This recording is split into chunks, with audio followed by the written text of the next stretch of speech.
Hello बच्चों। प्रयास batch के अंदर अपने पास में जो रासायनिक बलगतिकी चैप्टर चल रहा था उसका लेक्चर नंबर 8 कंप्लीट हो गया था। इसके बाद में बच्चों अपन लेक्चर नंबर 9 को स्टार्ट करते हैं, जिसके अंदर अपन कुछ जनरल एग्जाम्पल देखेंगे जो केमिस्ट्री के बेसिस पे एग्जाम्पल होते हैं, जिसके अंदर अपन सबसे पहला ओरिएंटेशन होगा उसके बारे में बात करते हैं। तो बेटा लेक्चर नंबर 9 को अपन स्टार्ट करते हैं। तो इसके अंदर बच्चों ये तो एक जनरल एग्जाम्पल मैंने देखा था। अब केमिस्ट्री की लैंग्वेज के अंदर कुछ जो एग्जाम्पल होंगे जिसके अंदर ओरिएंटेशन के बारे में बात करते हैं, उसके बेटा अपन दो एग्जाम्पल लेने वाले हैं। जैसे सपोज करो जी अपने पास में एक एग्जाम्पल रहेगा।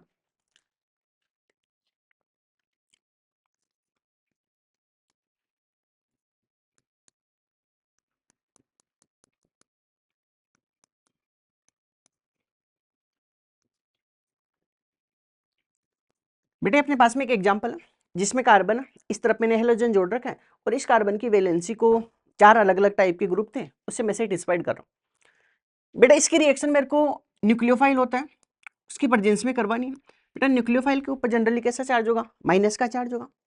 अब एक चीज अपने को पता है कि सर इसके अंदर जो अपने पास में हेलोजेंस होते हैं उस हेलोजेंस की इलेक्ट्रोनेगेटिविटी ज्यादा होगी। इस वजह से बेटा हेलोजन के ऊपर कैसा चार्ज होगा कि सर माइनस का चार्ज होगा हेलोजेंस के ऊपर। और बेटा इसके ऊपर कैसा चार्ज होगा? प्लस का चार्ज होगा। अब इसमें बॉन्ड बनने की दो अलग अलग पॉसिबिलिटी है कि सर इसके अंदर देखो ये जो माइनस का चार्ज होगा इस वाले प्लस को अप्रोच करेगा। तो इसमें बेटा दो कंडीशन है कि सर पहली कंडीशन तो आपके पास में ये है कि न्यूक्लियोफाइल जो अपने पास में रहेगा वो डायरेक्ट सामने से अटैक करे, फ्रंट अटैक, और किससे अटैच्ड हो जाए? कार्बन से। और से दूसरी पॉसिबिलिटी इसके अंदर ये है कि न्यूक्लियोफाइल होगा ये इस कार्बन के ऊपर बेक अटैक करें और इस कार्बन से जाकर क्या हो जाए? अटैच्ड हो जाए। तो कौन सा सर प्रॉपर ओरिएंटेशन का एग्जांपल होगा और कौन सा इम्प्रॉपर ओरिएंटेशन का एग्जांपल होगा? बेटा इसके बारे में अपन डिस्कस करते हैं। तो सबसे पहले अपन फ्रंट अटैक के बारे में बात करते हैं कि सर इसके अंदर अगर मान लो एक कंडीशन ये है कि यहाँ से एक फ्रंट अटैक हो रहा है।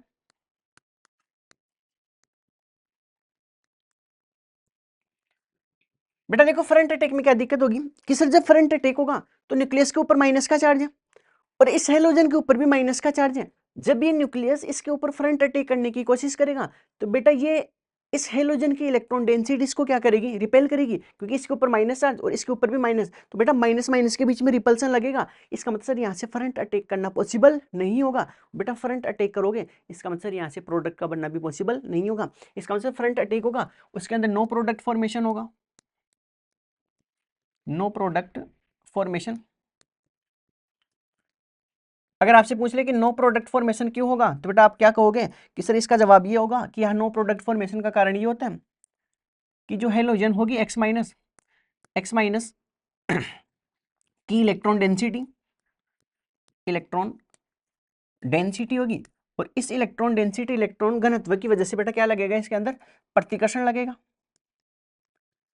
और प्रतिकर्षण की वजह से बेटा इसके अंदर प्रोडक्ट का फॉर्मेशन नहीं होगा। इसका मतलब सर आपने जो सामने से अटैक करवाया है इसको अपन फ्रंट अटैक बोल रहे हैं, सामने से आक्रमण।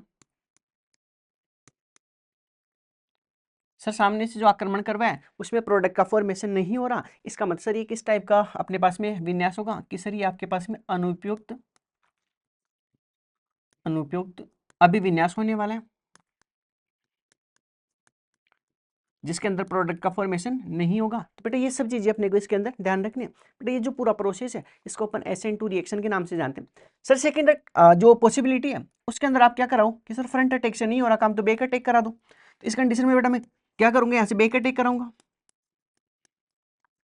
और बेटा बेक अटैक के अंदर प्रोडक्ट का फॉर्मेशन होगा या नहीं होगा? तो बेटा बेक अटैक के अंदर प्रोडक्ट का फॉर्मेशन होगा, क्योंकि बेक अटैक अपने दिमाग में तभी तो आया था जब फ्रंट अटैक पॉसिबल नहीं था। उस कंडीशन में अपन ने क्या किया कि फ्रंट अटैक पॉसिबल नहीं है, इसका मतलब आप पीछे से क्या कर दो? इसके ऊपर आक्रमण कर दो। बेटा पीछे से जब इसके ऊपर आक्रमण करेंगे तो कुछ ऐसी कंडीशन अपने पास में रहेगी कि सर इसमें जैसे ही न्यूक्लियोफाइल जुड़ेगा यहाँ से बेटा इसमें एक कंडीशन रहेगी कि सर ये तो आपके पास में कार्बन था, यहाँ हाइड्रोजन होगा, ये आपके पास में सर जो R था वो होने वाला है और इस तरफ जो वेज के अंदर था वो कैसा रहेगा? RDS। और इसके अंदर सर ये यहाँ पीछे से कौन आकर जुड़ेगा कि सर पीछे से आकर आपने न्यूक्लियोफाइल को क्या कर दिया? जोड़ दिया। और बेटा न्यूक्लियोफाइल के ऊपर कैसा चार्ज होगा कि सर जो न्यूक्लियोफाइल आपने जोड़ा है उस न्यूक्लियोफाइल के ऊपर माइनस का चार्ज होगा। और बेटा जैसे ही न्यूक्लियोफाइल इस कार्बन से आकर जुड़ेगा यहाँ से बेटा हेलोजन होगा वो अपने इलेक्ट्रॉन्स को लेकर यहाँ से निकलने की कोशिश करेगा। देखो बेटा कंडीशन ऐसी थी कि ये पहले ऐसा दिख रहा था इसके अंदर बेटा न्यूक्लियोफाइल ने इसके बेक अटैक जाकर किया है। बेटा बेक अटैक जब ये करेगा इस कंडीशन में क्या होगा कि सर बेक अटैक जब ये करेगा तो बेटा जैसे ही न्यूक्लियोफाइल इस कार्बन से आकर जुड़ेगा बेटा यहाँ से हेलोजन क्या करेगा अपने इलेक्ट्रॉन्स को लेकर निकलेगा। तो बेटा एक फिक्स कंडीशन है कि न्यूक्लियोफाइल का जुड़ना और हेलोजन्स का अपने इलेक्ट्रॉन्स को लेकर यहाँ से निकलना एक बेटा सेम प्रोसेस होगा और इस कंडीशन होगी, इसी को अपन ट्रांजिशन स्टेट के नाम से जानते हैं। तो बेटा ये वाली जो कंडीशन है उसको क्या बोलते हैं अपन ट्रांजिशन स्टेट। जो लेस स्टेबल होती है और बेटा आगे की तरफ क्या होगा कि सर आगे की तरफ इसके अंदर थोड़ा सा मॉडिफिकेशन होगा और बेटा मॉडिफिकेशन होके ये क्या करेगा इस पूरे सिनेरियो को क्या कर देगा। देखो पहले ऐसा था फिर ये सीधा हो गया, थोड़ी देर बाद में क्या होगा टिल्ट हो जाएगा। इसका मतलब पहले था उसके कंपैरिजन में अब की बार क्या हो जाएगा ऑपोजिट हो जाएगा। तो बेटा इसकी नई स्ट्रक्चर कैसी दिखेगी कि सर नई स्ट्रक्चर में ऐसा दिखेगा, ये तो कार्बन इस तरफ हाइड्रोजन, वो बेटा पूरा ऐसा कैसा रोटेट होगा तो बेटा इस तरफ कौन हो जाएगा अपने पास में डैश डैश के अंदर आर और बेटा ये आर डैश था वो उस तरफ चला जाएगा और बेटा यहाँ कौन जुड़ गया कि सर यहाँ आपने किसको जोड़ दिया है न्यूक्लियोफाइल को। और बेटा जैसे ही न्यूक्लियोफाइल जुड़ेगा यहाँ से हेलोजन क्या हो जाएगा कि सर हेलोजन अपने इलेक्ट्रॉन्स को लेकर यहाँ से रफू चक्कर हो जाएगा। तो बेटा ये अपने पास में क्या बनेगा एक प्रॉपर प्रोडक्ट का फॉर्मेशन होगा। बेटा इस वाले में क्या देखा कि सर पहले इसकी स्ट्रक्चर ऐसी थी, जैसे ही आपने बेक अटैक के थ्रू न्यूक्लियोफाइल यहाँ जोड़ा तो ये सीधा हो गया और बेटा यहाँ से हेलोजन जब निकलेगा तो थोड़ा और क्या हो जाएगा टिल्ट हो जाएगा। इसका मतलब आपने जो ओरिजिनल स्ट्रक्चर थी उसको आपने क्या कर दिया रिवर्स कर दिया।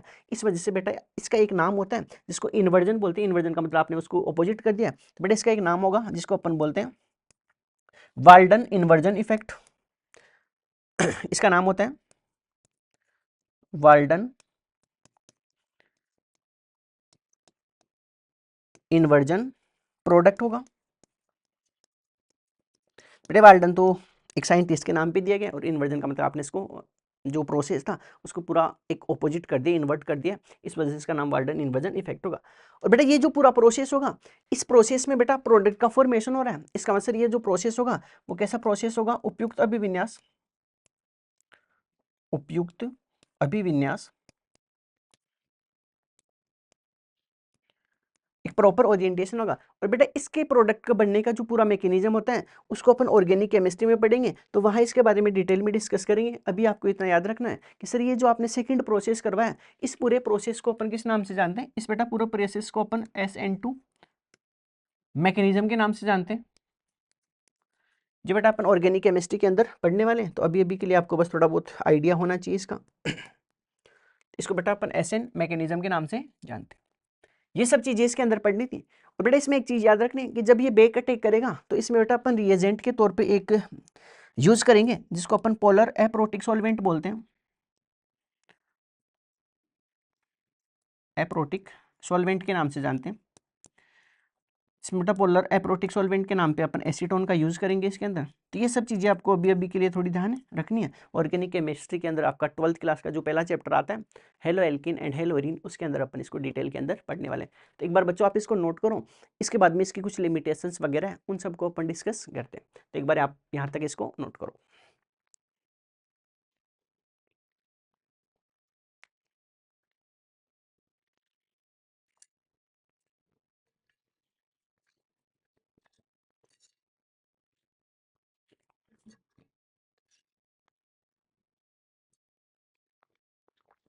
इसके बाद में बेटा आगे की तरफ चलते हैं अपन। नेक्स्ट अपने पास में इसकी कुछ लिमिटेशंस रहेगी जो अपने पास में कोलिजन थ्योरी थी उसकी लिमिटेशंस के अंदर सबसे पहली लिमिटेशन अपने पास में ये है कि सबसे पहले लिमिटेशन ये है कि ये सिद्धांत मुख्यतः गैसीय अभिक्रियाओं के लिए लागू होता है। बेटा जो कोलिजन थ्योरी होगी वो मेनली किसके लिए ऊपर एप्लीकेबल होगी कि सर ये मेनली केवल और केवल गैसियस रिएक्शन है उसके ऊपर एप्लीकेबल होगी तथा उन विलयनों के लिए भी होगी जिसमें क्रियाकारक स्पीसीज कौन हो अणु हो। इसका मतलब कोलिजन थ्योरी होगी वो केवल और केवल गैसियस स्पीसीज के लिए एप्लीकेबल होगी। और ऐसे सॉल्यूशन जिसमें क्रियाकारी स्पीसीज होंगे रिएक्टेंट के तौर पे कौन होने चाहिए अणु, उन सब के अंदर अपन कोलिजन थ्योरी है उसको अप्लाई कर सकते हैं, बाकी हर जगह ये एप्लीकेबल नहीं होगी। सेकंड पॉइंट ये कह रहा है कि यह सिद्धांत मुख्यतः द्वितीय अणुक अभिक्रियाओं पर लागू होता है परंतु जटिल अभिक्रियाओं पर लागू नहीं होता है। बेटा कॉम्प्लेक्स रिएक्शन के अंदर अपने को स्टेप्स वगैरह का पता नहीं होता ना कि कौन सा स्टेप स्लो होगा कौन सा स्टेप फास्ट होगा। इस वजह से जो भी जटिल अभिक्रिया होगी कॉम्प्लेक्स रिएक्शन उसके ऊपर अपन कोलिजन थ्योरी को अप्लाई नहीं कर सकते। कोलिजन थ्योरी मेनली किसके ऊपर एप्लीकेबल होगी, सिर्फ मेनली एप्लीकेबल होगी द्वितीय अणुक अभिक्रियाओं के ऊपर एप्लीकेबल होने वाली। थर्ड पॉइंट इसके अंदर है कि इसमें अणुओं को ठोस गोले के रूप में माना गया। बेटा ये जो कोलिजन थ्योरी थी इसके अंदर जो भी मॉलिक्यूल्स थे उसको एक सॉलिड स्फेयर के रूप में कंसीडर किया गया तथा अणुओं के संरचनात्मक पहलुओं को क्या किया इसमें नजरअंदाज किया। इसका मतलब जो भी अपने पास में अणु वगैरह होंगे उसको आपने बेटा केवल और केवल सॉलिड फॉर्म के अंदर माना है, बाकी दूसरी फॉर्म के अंदर होगा तो उन सब चीज़ों को इग्नोर किया गया है इसके अंदर। ये 2-3 लिमिटेशन आपको इसके अंदर ध्यान रखनी है। बेटा पहली लिमिटेशन क्या याद रखोगे कि सर पहली लिमिटेशन ये है कि केवल और केवल गैसियस रिएक्शन में लागू होगी। दूसरा ये केवल ऐसे विलयनों में लागू होगा जहां क्रियाकारी स्पीसीज कौन हो, अणु। सेकंड अपने पास में है कि ये सिद्धांत मुख्यतः द्विअणु का अभिक्रिया होंगी उसके ऊपर एप्लीकेबल होगा। इसका मतलब सर कोलिजन थ्योरी होगी वो कॉम्प्लेक्स रिएक्शन के बारे में कोई जानकारी नहीं देती। थर्ड पॉइंट इसके अंदर है कि इसके अंदर से जो जो भी अपने पास में मॉलिक्यूल्स थे उन सबको सॉलिड स्फेयर के रूप में क्या किया गया था, कंसिडर किया गया था। दूसरी जो स्ट्रक्चर वगैरह थी उन सब चीज़ों को थोड़ा क्या किया गया था सर इसके अंदर इग्नोर किया गया था। तो बेटे 3 टॉपिक इसके अंदर इंपॉर्टेंट है जो बेटा इस जो थ्योरी अपने पास में कोलिजन थ्योरी इसकी क्या होने वाली है, लिमिटेशंस होने वाली है। बेटा ये सब चीज़ें अपने को इसके अंदर डिस्कस करनी थी। एक बार तीनों पॉइंट्स को आप नोट करो, उसके बाद में अपन इसके अंदर 1-2 पॉइंट्स हैं उसके बारे में और डिस्कस करने वाले हैं। एक बार बच्चों इसको खटाखट छापो आप।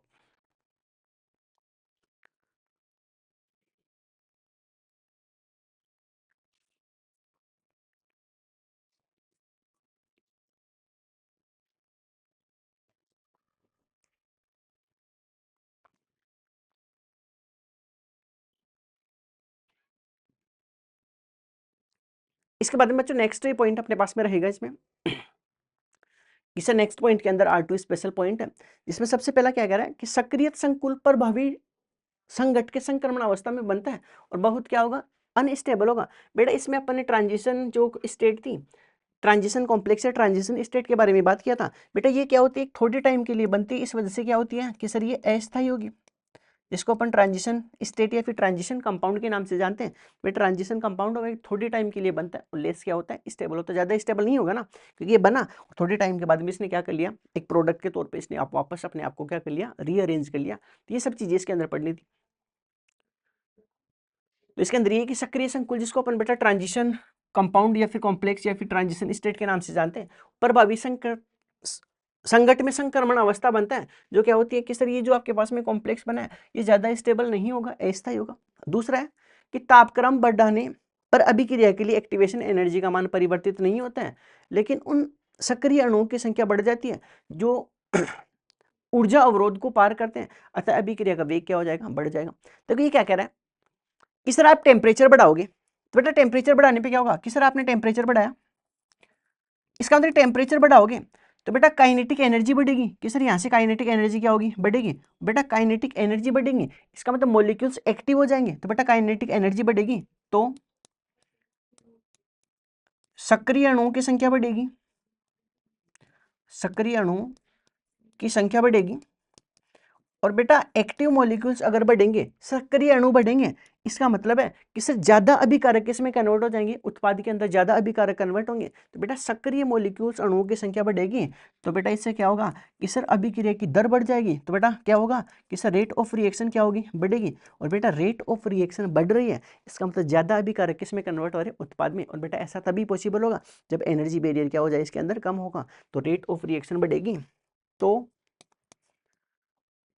एक्टिवेशन एनर्जी क्या होगी, डिक्रीज होगी। बेटा ये एक इंपॉर्टेंट पॉइंट है जो आपको डायरेक्ट याद रखना है। इसका मतलब ये हुआ कि सर टेम्परेचर बढ़ने का, मैं एक चीज लिख सकता हूँ कि सर टेम्परेचर इंक्रीज करने का एक्टिवेशन एनर्जी पर प्रत्यक्ष कोई प्रभाव नहीं होता, प्रत्यक्ष कोई प्रभाव नहीं होता, कोई प्रभाव नहीं होता है। ये तो बेटा रेट ऑफ रिएक्शन बढ़ने का मतलब कि एक्टिवेशन एनर्जी कम हो जाएगी। इसका मतलब बच्चों आपको एक चीज याद रखनी है कि सर आप टेम्परेचर बढ़ाओगे उससे एक्टिवेशन एनर्जी के ऊपर डायरेक्ट कोई इंपैक्ट नहीं होगा। बेटा ये आपको असर्शन रीजन के अंदर एक इंपॉर्टेंट पॉइंट हो सकता है। इसके बाद में लास्ट पॉइंट अपने पास में है, तो बेटा उसको अपन ऐसे लिखेंगे कि आरेनियस के अनुसार अभिक्रिया की दर होगी, इसको बेटा मैं रेट ऑफ रिएक्शन बोलता हूँ। तो आरेनियस जो समीकरण होती है उसके अनुसार रेट ऑफ रिएक्शन होगी। बेटा रेट ऑफ रिएक्शन का मतलब अभिक्रिया की दर वो समानुपाती होगी e की power minus E A upon R T के क्या होने वाली है, बराबर होने वाली है। तो बेटा ये एक इंपॉर्टेंट रिजल्ट है जो आपको याद रखना है, क्योंकि जो आरएनएस इक्वेशन है उसको अपन डिटेल के अंदर पढ़ने वाले हैं। बेटा यहाँ ई ए का मतलब क्या होगा कि सर यहाँ जो ई ए होगी वो बराबर होगी किसके, सक्रियण ऊर्जा के, और सर यहाँ से जो आर होगा वो किसके बराबर होगा, सार्वत्रिक गैस नियतांक, सार्वत्रिक गैस नियतांक। और बेटा यहाँ टी होगा वो किस चीज को रिप्रेजेंट करेगा कि सर यहाँ टी होगा वो तापमान को रिप्रेजेंट करने वाला है। बेटा ये सब चीजें आपको इसके अंदर ध्यान रखनी है। आरएनएस इक्वेशन को जो नेक्स्ट टॉपिक रहेगा अभिक्रिया की दर को प्रभावित करने वाले कारक, उसके अंदर अपन डिटेल के अंदर पढ़ने वाले हैं। तो एक बार बच्चों आप यहाँ तक इसको नोट करो, इसके बाद में 2-4 क्वेश्चन है इसके ऊपर अपने को डिस्कस करने हैं। तो बच्चों एक बार आप इसको खटाखट नोट करो।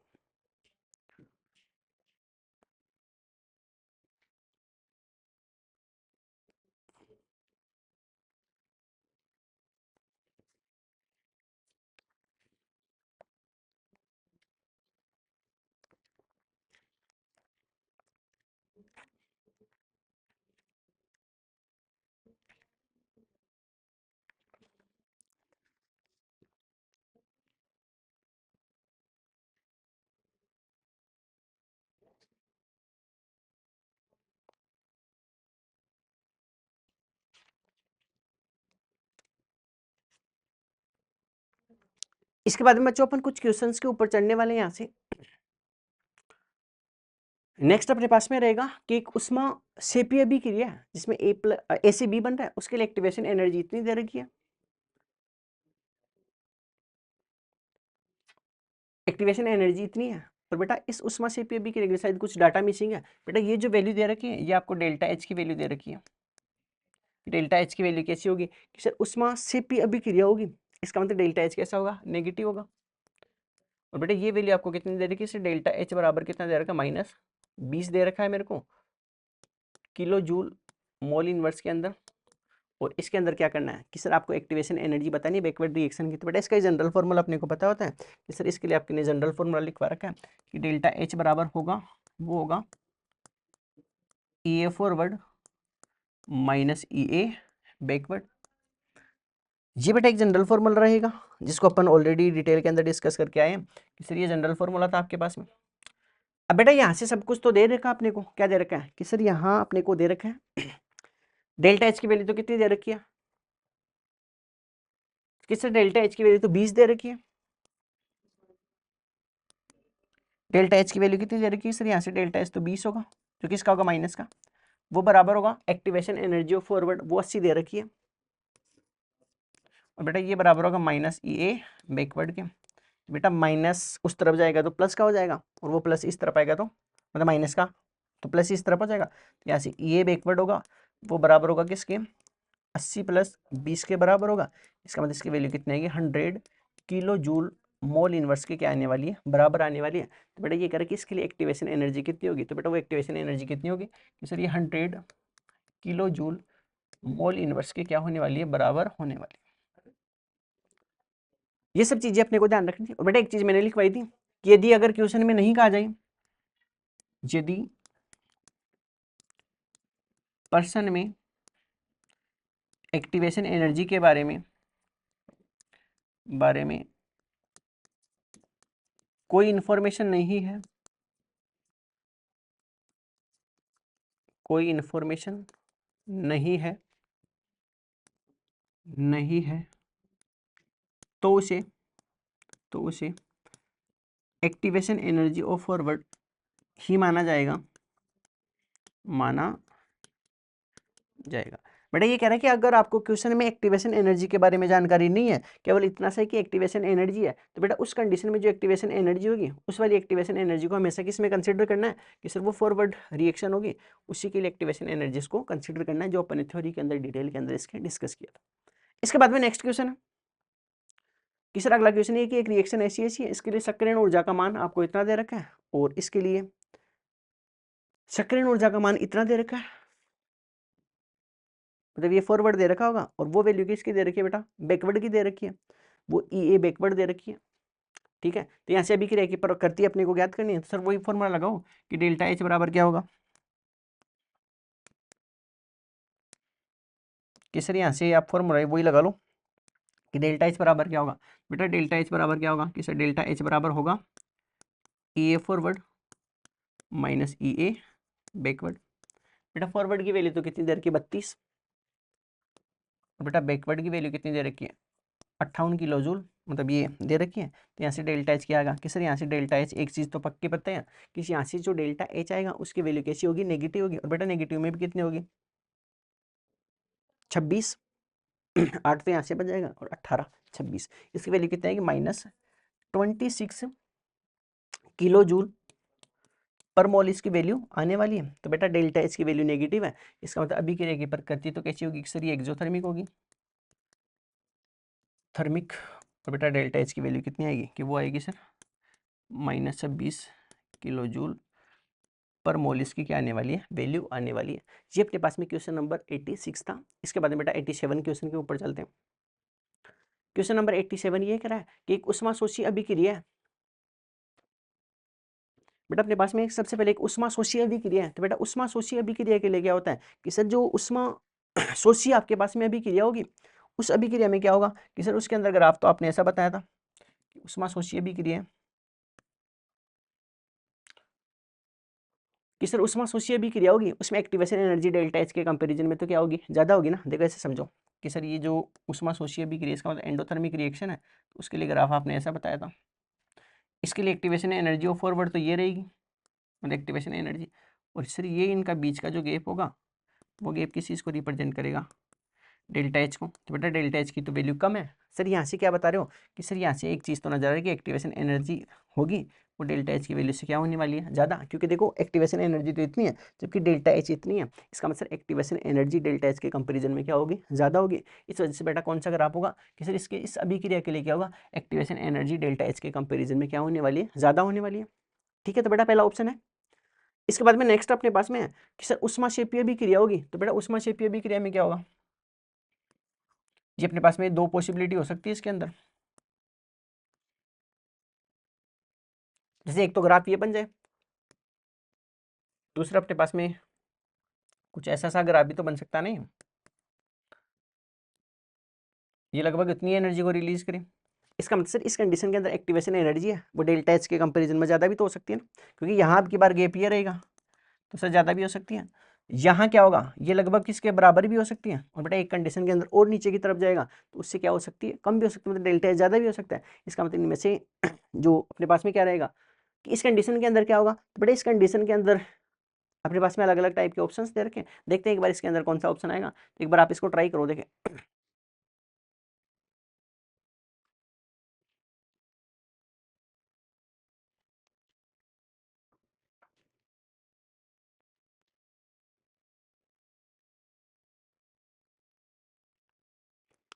बेटा यहाँ ऑप्शन नंबर 4 के अंदर थोड़ी दिक्कत है, इनमें से कोई भी हो सकता है, तो ये पॉसिबिलिटी कोई नहीं आएगा, थोड़ी मतलब टाइपिंग मिस्टेक अपने पास में है, इनमें से कोई भी आएगा इधर,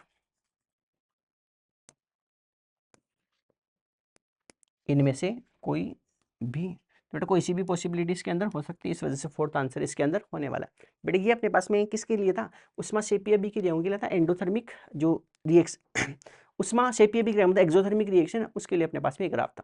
नेक्स्ट बेटा अपन चलते हैं। नेक्स्ट क्वेश्चन ये कह रहा है कि एक उष्माक्षेपीय अभिक्रिया प्रक्रम में निम्न दो पद होते हैं। बेटा दो अलग अलग पद हैं, इसका मतलब कि सर जितने स्टेप में होगी ये रिएक्शन, देखो दो स्टेप में हो रही है, तो इसका मतलब सर 3 स्टेप में होगी, तो ऐसे पीक कितने मिलते हैं, 3 मिलते हैं। सर यहाँ पीक मतलब 2 स्टेप के अंदर हो रही है, इसका आंसर पहली बात तो पक्की है कि जो एक्टिवेशन एनर्जी के पीक होंगे वो तो कितने होंगे, 2। सर जहां जहां एक है उनको काट दो, तो बेटा एक ही आए, इसका मतलब गलत है। इसमें भी 2 है, इसमें भी 2। दूसरा सर ये कह रहा है कि उष्माक्षेपी प्रक्रम है, इसका मतलब उष्माक्षेपी प्रक्रम होगा, तो उसके अंदर तो ऐसा बताया था आपने कि उष्माक्षेपी प्रक्रम होगा, उसमें ग्राफ कुछ नीचे की तरफ जाएगा, तो जहां बेटा नीचे की तरफ है वो आंसर हो सकते हैं, बराबर वाले नहीं होंगे। देखो इसके अंदर ऊपर की तरफ है, इसका मतलब ये तो उष्मा जो सोशियल भी क्रिया होगा, एंडोथर्मिक रिएक्शन उसका होगा। अब सर इन दो में से कौन सा होगा, तो बेटा ऐसे समझो कि अगर बेटा आपके पास में पहला स्टेप स्लो स्टेप, अगर पहला स्टेप स्लो है इसका मतलब इसके लिए रेट ऑफ रिएक्शन कम होगी ना, अभी की दर क्या होगी, कम। देखो पहला स्टेप स्लो, इसका मतलब कम अभिकारक उत्पाद में कन्वर्ट हो रहेंगे। बेटा रेट ऑफ रिएक्शन कम है, इसका मतलब क्या हुआ कि सर रेट ऑफ रिएक्शन अगर कम होगी, इसका मतलब ये हुआ कि रेट ऑफ रिएक्शन कम है तो सर एक्टिवेशन एनर्जी क्या होगी, ज्यादा होगी। इसका मतलब इस ग्राफ का जो पहला पीक होगा बेटा वो तो क्या होगा, ज्यादा होगा। और सर दूसरा क्या है, फास्ट है, इसका मतलब ज्यादा अभिकारक इसमें कन्वर्ट हो रहे हैं उत्पाद में, इसका मतलब इसके लिए रेट ऑफ रिएक्शन क्या होगी, ज्यादा, और रेट ऑफ रिएक्शन ज्यादा, इसका मतलब एक्टिवेशन एनर्जी क्या होगी, कम। तो सर इस ग्राफ के दो पीक होंगे, पहले पीक के अंदर तो एक्टिवेशन एनर्जी का बैरियर क्या होगा, ज्यादा होगा, और दूसरे में एक्टिवेशन एनर्जी का बैरियर क्या होना चाहिए, कम। अब ऑप्शन देख लो, देखो इस वाले में बेटा पहला पीक कम दे रखा है, इसका मतलब पहला पीक तो क्या होना चाहिए था, ज्यादा होना चाहिए था। बेटा इस वाले ऑप्शन में दे रखा है अपने को, देखो पहला पीक तो कितना होगा कि सर पहला पीक तो यहाँ तक होगा, जबकि दूसरा पीक क्या होगा, यहाँ तक होगा, और एक्सोथर्मिक का तो ग्राफ नीचे की तरफ आएगा, इससे पहले पीक के अंदर एक्टिवेशन एनर्जी ज्यादा होगी, तो बेटा यहाँ दिखाई दे रही है कि ज्यादा है, दूसरे पीक में एक्टिवेशन एनर्जी क्या होगी, कम होगी। इस वजह से बेटा कौन सा आंसर होने वाला है, थर्ड आंसर होने वाला है। अगर बेटा यही रिएक्शन अपने पास में उष्माशोषी रिएक्शन हो जाती, तब बेटा फिर अपन किसके बारे में बात करते हैं, फोर्थ ऑप्शन इसके अंदर हो जाता। बेटा उष्माक्षेपीय अभिक्रिया इसका मतलब कौन सी रिएक्शन है, एक्सोथर्मिक रिएक्शन। बेटा एक्सोथर्मिक रिएक्शन किस टाइप की भी रिएक्शन हो, ऐसी रिएक्शन जितने स्टेप में हो रही है, अगर 4 स्टेप में होती है तो बेटा 4 क्या आते हैं, इसके पीक आते हैं। 4 पीक ऐसे दिखते हैं, जैसे मान लो, तो डिपेंड करता है, लेकिन मान लो ऐसे ऐसे ऐसे ऐसे ऐसे करके 4 पीक बनते हैं, 1 2 3 4, 3 स्टेप में होते तो 3 पीक बनते हैं। तो ये अपने को ध्यान रखने कि सर पहला काम, जितने स्टेप में हो रही है उतने पीक बनेंगे। एंडो है एक्सो, उसकी पहचान कर सकते हैं। उसके बाद में सर पहला स्टेप फास्ट है या स्लो स्टेप है, उसके बेसिस पे अपन इसको डिस्कस कर सकते हैं। बेटा ये क्वेश्चन नंबर 89 था अपने पास में। इसके बाद में एक दो क्वेश्चन अपने पास में इसमें रहेंगे।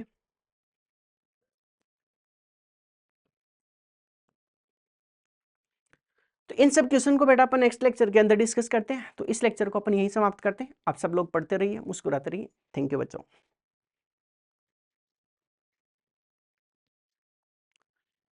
यहां तक बच्चों आपने नोट कर लिया होगा। इसके बाद में नेक्स्ट क्वेश्चन के ऊपर चलते हैं अपन। नेक्स्ट क्वेश्चन अपने पास में रहेगा कि अभिक्रिया की दर के लिए संगत सिद्धांत के अनुसार, बेटा जो अपने पास में कोलिजन थ्योरी थी उसके बारे में बात कर रहा है कि कोलिजन थ्योरी के लिए 2-3 अपने को लाइंस दे रखी हैं, उसमें से कौन सी लाइन सही होगी उसके बारे में बात करना। सबसे पहला ऑप्शन अपने पास में, क्रियाकारकों के मध्य सभी संगत रासायनिक अभिक्रिया करते हैं। बिल्कुल ये जो स्टेटमेंट है अपने पास में एक रॉन्ग स्टेटमेंट है, क्योंकि अपन ने पढ़ा था कि कोलिजन थ्योरी में केवल वही रिएक्टेंट प्रोडक्ट में कन्वर्ट होंगे जिसके लिए एक तो मिनिमम एनर्जी होनी चाहिए, और दूसरा क्या होना चाहिए कि प्रॉपर ओरिएंटेशन होना चाहिए। जबकि ये कह रहा है कि सभी टक्करों से रासायनिक अभिक्रिया होगी। बेटा ये क्या है, गलत बात है कि हर एक टक्कर से प्रोडक्ट बने, ऐसा जरूरी नहीं है। केवल प्रोडक्ट दो सिचुएशन के अंदर बन सकता है। कि सर पहली सिचुएशन तो क्या थी, कि सर पहली सिचुएशन तो ये थी कि आपके पास में मिनिमम एनर्जी होनी चाहिए, न्यूनतम ऊर्जा, और सर दूसरा क्या होना चाहिए, एक उचित अभिविन्यास होना चाहिए।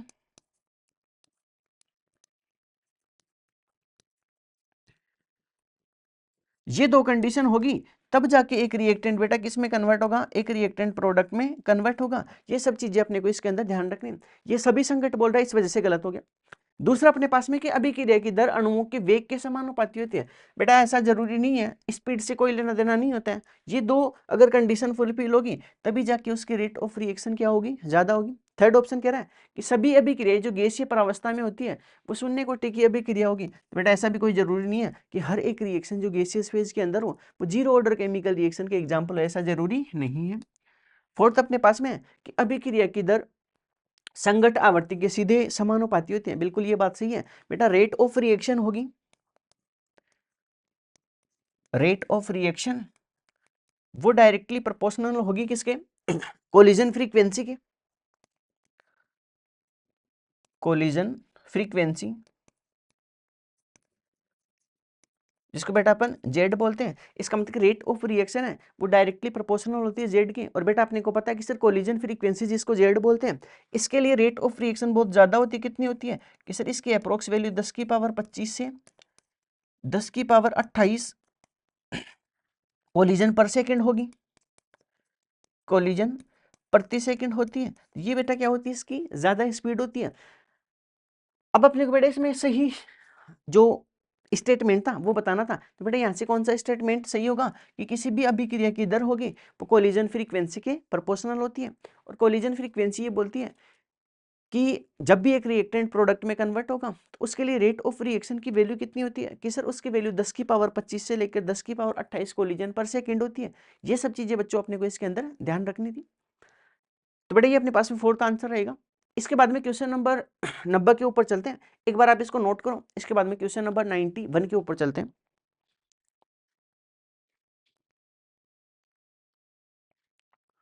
91 क्वेश्चन के ऊपर चलते हैं। क्वेश्चन नंबर 91 ये कह रहा है कि एक अभिक्रिया की सक्रियण ऊर्जा क्या होगी। तो बेटा एक्टिवेशन एनर्जी के लिए आपने फॉर्मूला मतलब जो डायग्राम देखा था, किसका डायग्राम तो ये था। इसमें जैसे मान लो एक रिएक्टेंट को अगर प्रोडक्ट में कन्वर्ट होना है, इसका मतलब कि उस रिएक्टेंट को प्रोडक्ट में कन्वर्ट होना है, तो बेटा ये एक अपना एनर्जी का बैरियर होगा। इस एनर्जी बैरियर को क्या करना पड़ेगा, क्रॉस करना पड़ेगा। तो बेटा इसके लिए ग्राफ अपन ने क्या देखा था कि सर चाहे एक्सोथर्मिक हो या फिर एंडोथर्मिक हो, ये ग्राफ यहाँ तक तो सिमिलर होता था। बेटा इसमें एक्टिवेशन एनर्जी कौन सी थी कि सर आपने एक्टिवेशन एनर्जी तो इस वाली एनर्जी को कहा था कि ये किसके लिए थी कि सर ये activation energy of forward reaction थी। बेटा यहाँ रिएक्टेंट था और यहाँ क्या था, प्रोडक्ट। अब ऐसे समझो कि सर एक रिएक्टेंट को अगर प्रोडक्ट में कन्वर्ट होना है तो बेटा इतने एनर्जी बैरियर को क्या करना पड़ेगा, क्रॉस करना पड़ेगा। अब बेटा रिएक्टेंट के पास में ऑलरेडी इतनी एनर्जी तो है, इसका मतलब इतने एनर्जी बैरियर को क्रॉस करने के लिए रिएक्टेंट के पास में इतनी एनर्जी तो है। बेटा बाहर से मैं एक्स्ट्रा एनर्जी दे रहा हूँ, उसी एक्स्ट्रा एनर्जी को, अतिरिक्त ऊर्जा को अपन किस नाम से जानते हैं कि सर उसी एनर्जी को अपन जो एक्टिवेशन एनर्जी होगी सक्रियण ऊर्जा उसके नाम से जानते हैं। बेटा इसमें पहला ऑप्शन कह रहा है कि अभिक्रिया के दौरान निकलने वाली ऊर्जा, बेटा ये गलत स्टेटमेंट है। एनर्जी जो रिलीज होगी उसको अपन एक्टिवेशन एनर्जी के नाम से नहीं जानते, वो तो बेटा डेल्टा एच होता है जो डिफरेंस वगैरह चेक करते हैं। दूसरा कह रहा है उत्पन्न ऊर्जा तब संक्रिय संकुर बनता है। ये कह रहा है कि एक्टिवेटेड कॉम्प्लेक्स जब बनेगा, एक्टिवेटेड कॉम्प्लेक्स जब बनेगा उसके अंदर जो कितनी ऊर्जा को उत्पन्न करता है उस चीज को अपन किस नाम से जानते हैं, एक्टिवेशन एनर्जी के नाम से जानते हैं। ये स्टेटमेंट भी क्या हो गया, गलत हो गया। थर्ड ये कह रहा है कि अभिक्रिया के ऊर्जा अवरोध को पार करने के लिए, बेटा यहाँ जो ऊर्जा अवरोध है इसका मतलब ये ऊर्जा अवरोध किस चीज को बता रहा है, बेटा ये ऊर्जा अवरोध है वो बेसिकली किसको बता रहा है कि सर ये थ्रेशोल्ड एनर्जी है।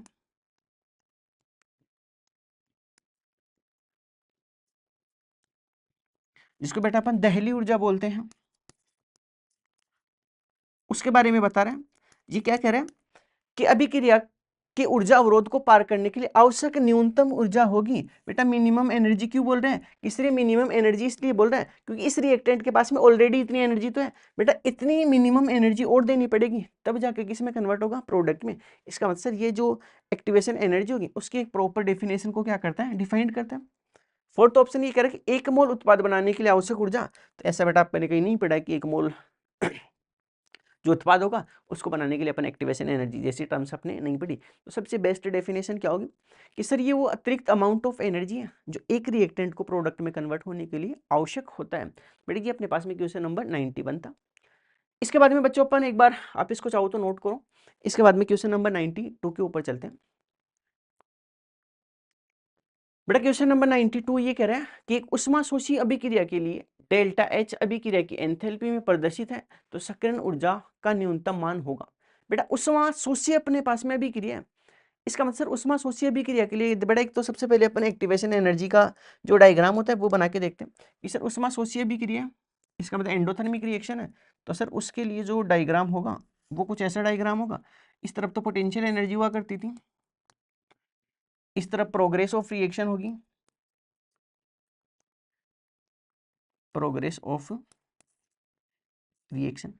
बेटा इसका डायग्राम अपने को बनाना है, तो इसके लिए डायग्राम कैसा बनाएंगे कि सर ये कैसा सा डायग्राम होगा। यहाँ जैसे मान लो कोई रिएक्टेंट है, वो रिएक्टेंट प्रोडक्ट में कन्वर्ट होगा। अब सर इसके अंदर अपन बातें करते हैं कि सर अगर उष्माशोषी अभिक्रिया है, इसका मतलब इसके लिए जो अपने को ग्राफ बनाना पड़ेगा वो कुछ ग्राफ ऐसा टाइप होगा जिसमें ये जो डिफरेंस होने वाला है इसको तो अपन डेल्टा एच के नाम से जानेंगे। बेटा ये जो डिफरेंस है इस डिफरेंस को किस नाम से जानते हैं, किस डेल्टा एच के नाम से। और सर ये यहाँ से यहाँ तक की जो एनर्जी है इस वाली एनर्जी को बेटा किस नाम से जानते हैं कि सर इस वाली जो एनर्जी है उस एनर्जी को अपन एक्टिवेशन एनर्जी ऑफ फॉरवर्ड के नाम से जानते हैं। या फिर मैं एक्टिवेशन एनर्जी बोल देता हूँ इसको, एक्टिवेशन एनर्जी के नाम से अपन इसको जानते हैं। अब बेटा ये कह रहा है कि सक्रियण ऊर्जा का न्यूनतम मान होगा, तो बेटा वो ये कह रहा है कि डेल्टा एच और एक्टिवेशन एनर्जी की कंपेयर करना। तो बेटा डेल्टा एच की वैल्यू तो इतनी है, और सर यहाँ से जो अपने पास में एक्टिवेशन एनर्जी होगी उसकी वैल्यू इतनी होगी। तो बेटा यहाँ से अपन एक चीज तो बता सकते हैं कि सर यहाँ से जो मेरे को एक चीज नजर आ रही है कि जो सक्रियण ऊर्जा होगी, एक्टिवेशन एनर्जी, उस एक्टिवेशन एनर्जी की वैल्यू है बेटा वो जो एक्टिवेशन एनर्जी है जिसको ये फॉरवर्ड बोल रहा हूं मैं, बेटा ये एक्टिवेशन एनर्जी की वैल्यू डेल्टा एच के कंपैरिजन में तो ज्यादा होगी। क्यों ज्यादा होगी? क्योंकि सर आपके पास में जो उष्माशोषी अभिक्रिया है उसका ग्राफ ये बना है बेटा, यहाँ से डेल्टा एच तो इन दोनों का डिफरेंस है, इसका मतलब ये तो क्या हो गया डेल्टा एच, और इसके लिए सर डेल्टा एच की वैल्यू तो इतनी है जबकि एक्टिवेशन एनर्जी की वैल्यू ज्यादा है। इसका मतलब इस कंडीशन के अंदर एक्टिवेशन एनर्जी होगी वो डेल्टा एच के कंपेरिजन में क्या होने वाली है, ज्यादा होने वाली है। बेटा इस वाली एनर्जी को अपन किस नाम से जानते थे कि सर ये जो एनर्जी थी अपने पास में इसको एक्टिवेशन एनर्जी ऑफ बैकवर्ड के नाम से जानते थे, जबकि वो कौन सी थी अपने पास में, फॉरवर्ड थी। इसका मतलब सर सक्रियण ऊर्जा का न्यूनतम मान होगा वो डेल्टा एच के कंपैरिजन में क्या होना चाहिए, ज्यादा होना चाहिए। बेटा ऐसा ऑप्शन चेक करना था, तो पहला कह रहा है कि डेल्टा एच के कंपैरिजन में कम होगा, गलत, शून्य तो नहीं हो सकता ना, बराबर थोड़ी है। और थर्ड ऑप्शन कह रहा है कि डेल्टा एच से ज्यादा होगा, बिल्कुल समान है, मतलब सही है। और फोर्थ ऑप्शन क्या करेगा कि डेल्टा एच के क्या होने वाला है, समान होने वाला। तो ये कंडीशन तो पॉसिबल नहीं होगी ना इसके अंदर, कि डेल्टा एच तो जीरो हो जाएगा और एक्टिवेशन एनर्जी बेटा जीरो नहीं होगी। डेल्टा एच जीरो कब होगा, किससे, जब फॉरवर्ड और बैकवर्ड जो एक्टिवेशन एनर्जी है वो बराबर होगी। इसका मतलब डेल्टा एच उस कंडीशन में क्या हो जाएगा, जीरो हो जाएगा। तो ये बेटा अपने पास में क्वेश्चन नंबर 92 था। तो इसको एक बार बच्चों आप नोट करो, इसके बाद में क्वेश्चन नंबर 93 के ऊपर चलते हैं।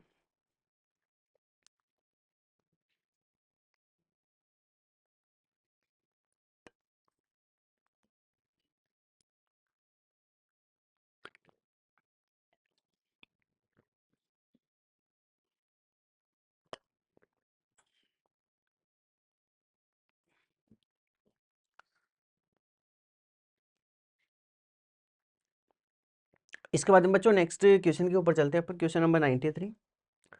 क्वेश्चन नंबर 93 ये बोल रहा है कि एक अभिक्रिया जिसके लिए अग्र तथा पश्च अभिक्रियाओं की सक्रियण ऊर्जा समान है, तो उस कंडीशन में बेटा अपने को रिजल्ट बताना है कि सर क्या होगा। तो बेटा एक चीज तो अपने को पता है कि सर डेल्टा एच का जो मैंने फॉर्मूला पढ़ा था कल, कि सर डेल्टा एच बराबर होगा एक्टिवेशन एनर्जी ऑफ फॉरवर्ड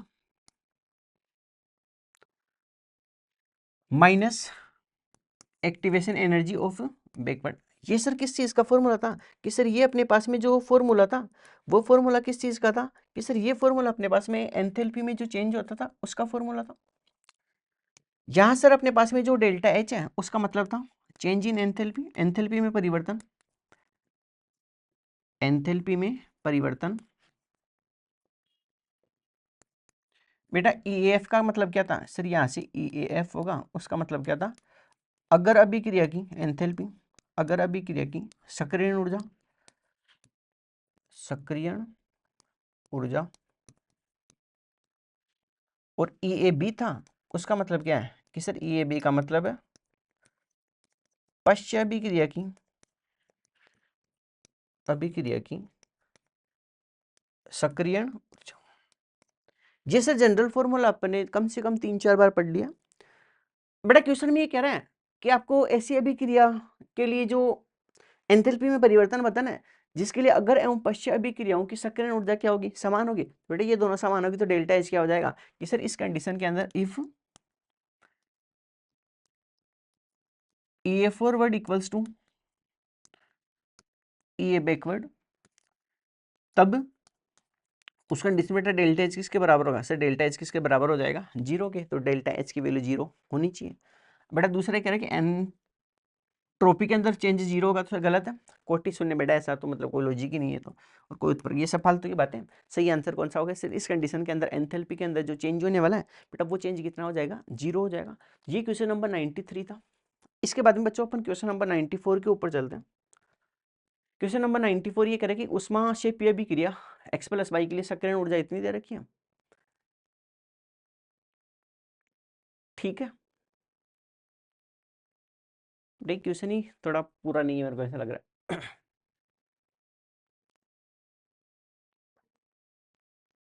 बेटा एक बार मैं इस क्वेश्चन को कंप्लीट करता हूँ।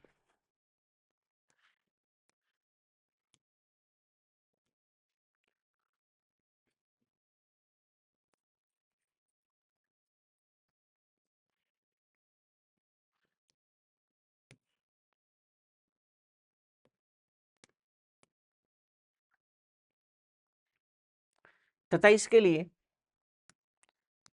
तथा इसके लिए तथा इसके लिए डेल्टा एच का मान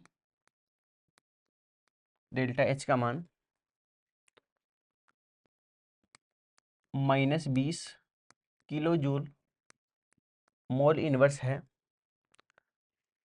तो तो तो अभिक्रिया y से x के लिए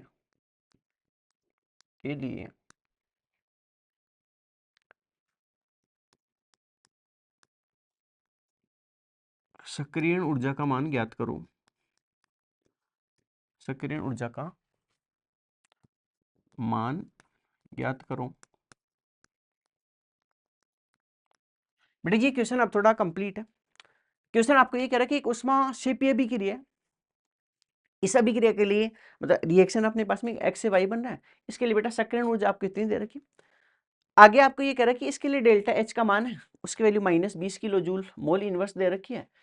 तो अभिक्रिया y से x के लिए आपको सक्रियण ऊर्जा का मान ज्ञात करना है। बेटा वही जनरल फॉर्मूला आपको यूज करना है कि सर इसके लिए जो जनरल फॉर्मूला यूज करना है वो जनरल फॉर्मूला क्या यूज करोगे कि सर इसके लिए फॉर्मूला आपने बताया था अभी कि डेल्टा एच बराबर होगा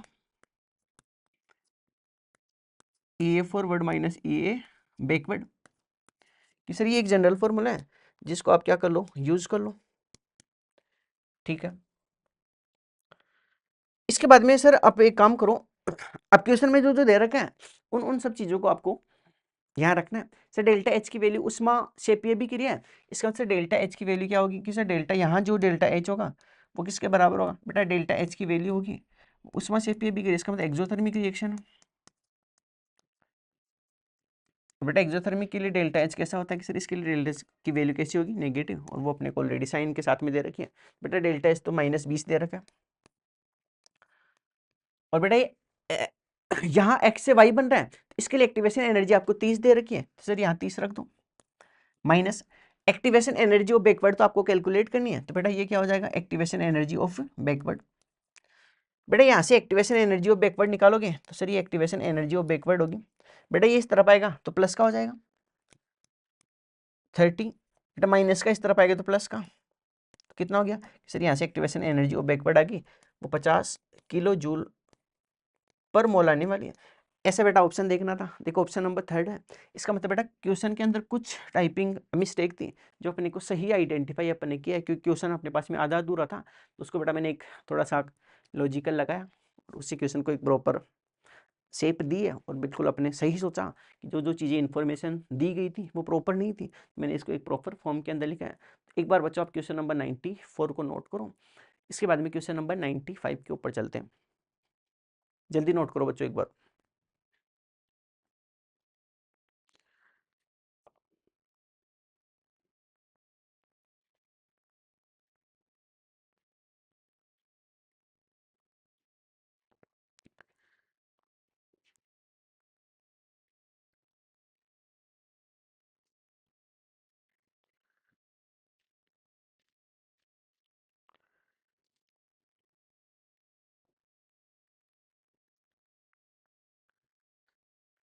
एक बार बच्चों इसको नोट करो आप।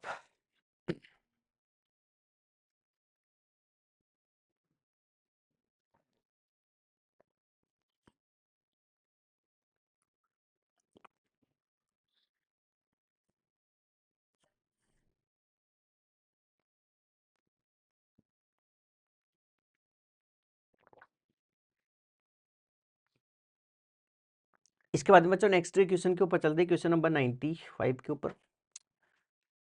क्वेश्चन नंबर 95 ये कह रहा है कि प्रभावी टक्कर के लिए टकराने वाले अणुओं में होना चाहिए। तो बेटा एक प्रभावी टक्कर बनानी है आपको, इफेक्टिव कोलिजन बनाना है। तो बेटा इफेक्टिव कोलिजन बनाने के लिए क्या बनाना है कि सर एक प्रभावी टक्कर करवानी है, तो उस प्रभावी टक्कर के लिए क्या क्या जरूरी है सर, प्रभावी टक्कर के लिए एक तो न्यूनतम ऊर्जा होनी चाहिए, न्यूनतम ऊर्जा, उस न्यूनतम ऊर्जा को अपन थ्रेशोल्ड एनर्जी बोलते हैं, दहली ऊर्जा, तो मैं इसको टीई से नोट कर रहा हूँ, थ्रेशोल्ड एनर्जी। और सर दूसरा क्या होना चाहिए कि सर इसके अंदर एक प्रॉपर ओरिएंटेशन होना चाहिए, proper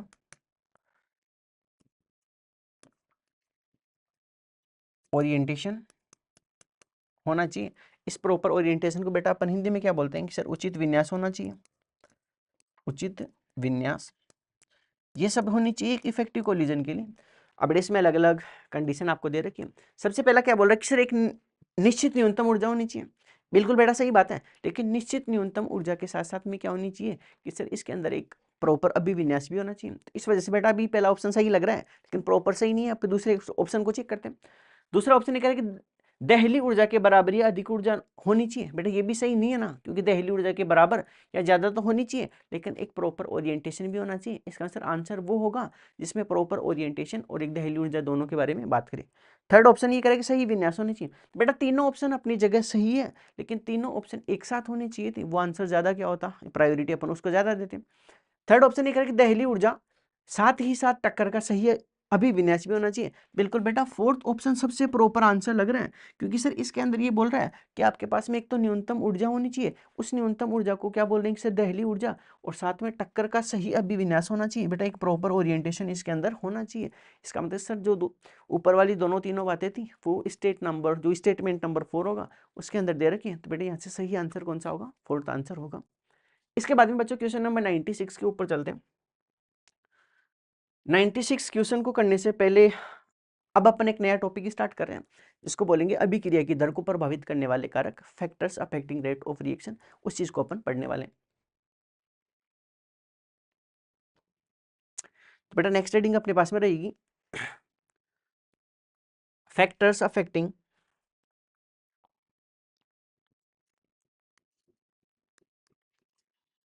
factors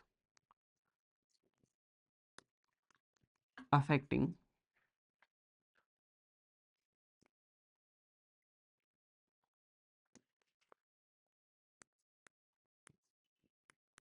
rate of reaction, अभिक्रिया दर को प्रभावित करने वाले कारक, अभिक्रिया दर को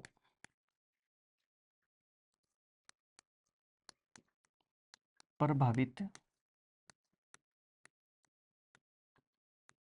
करने वाले कारक। ये बेटा अपने को नेक्स्ट हेडिंग इसके अंदर पढ़नी है, तो इसमें अपन अलग अलग चीज़ों को डिस्कस करते हैं। तो एक बार आप हेडिंग को नोट करो, इसके बाद में अपन पहला पॉइंट इसके अंदर स्टार्ट करते हैं।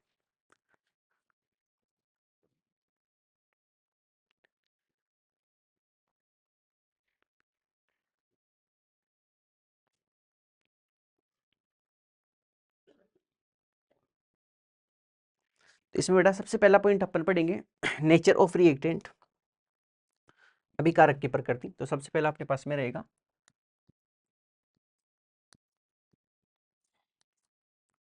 नेचर ऑफ रिएक्टेंट,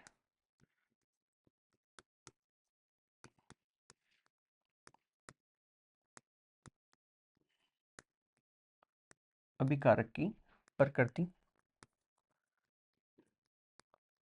और इसके अंदर भी बेटा सबसे पहला पॉइंट अपने पास में रहेगा, इसके अंदर भी सबसे पहला अपन पढ़ने वाले physical state of reactant, physical state of reactant, अभिकारक की भौतिक प्रकृति, भौतिक अवस्था,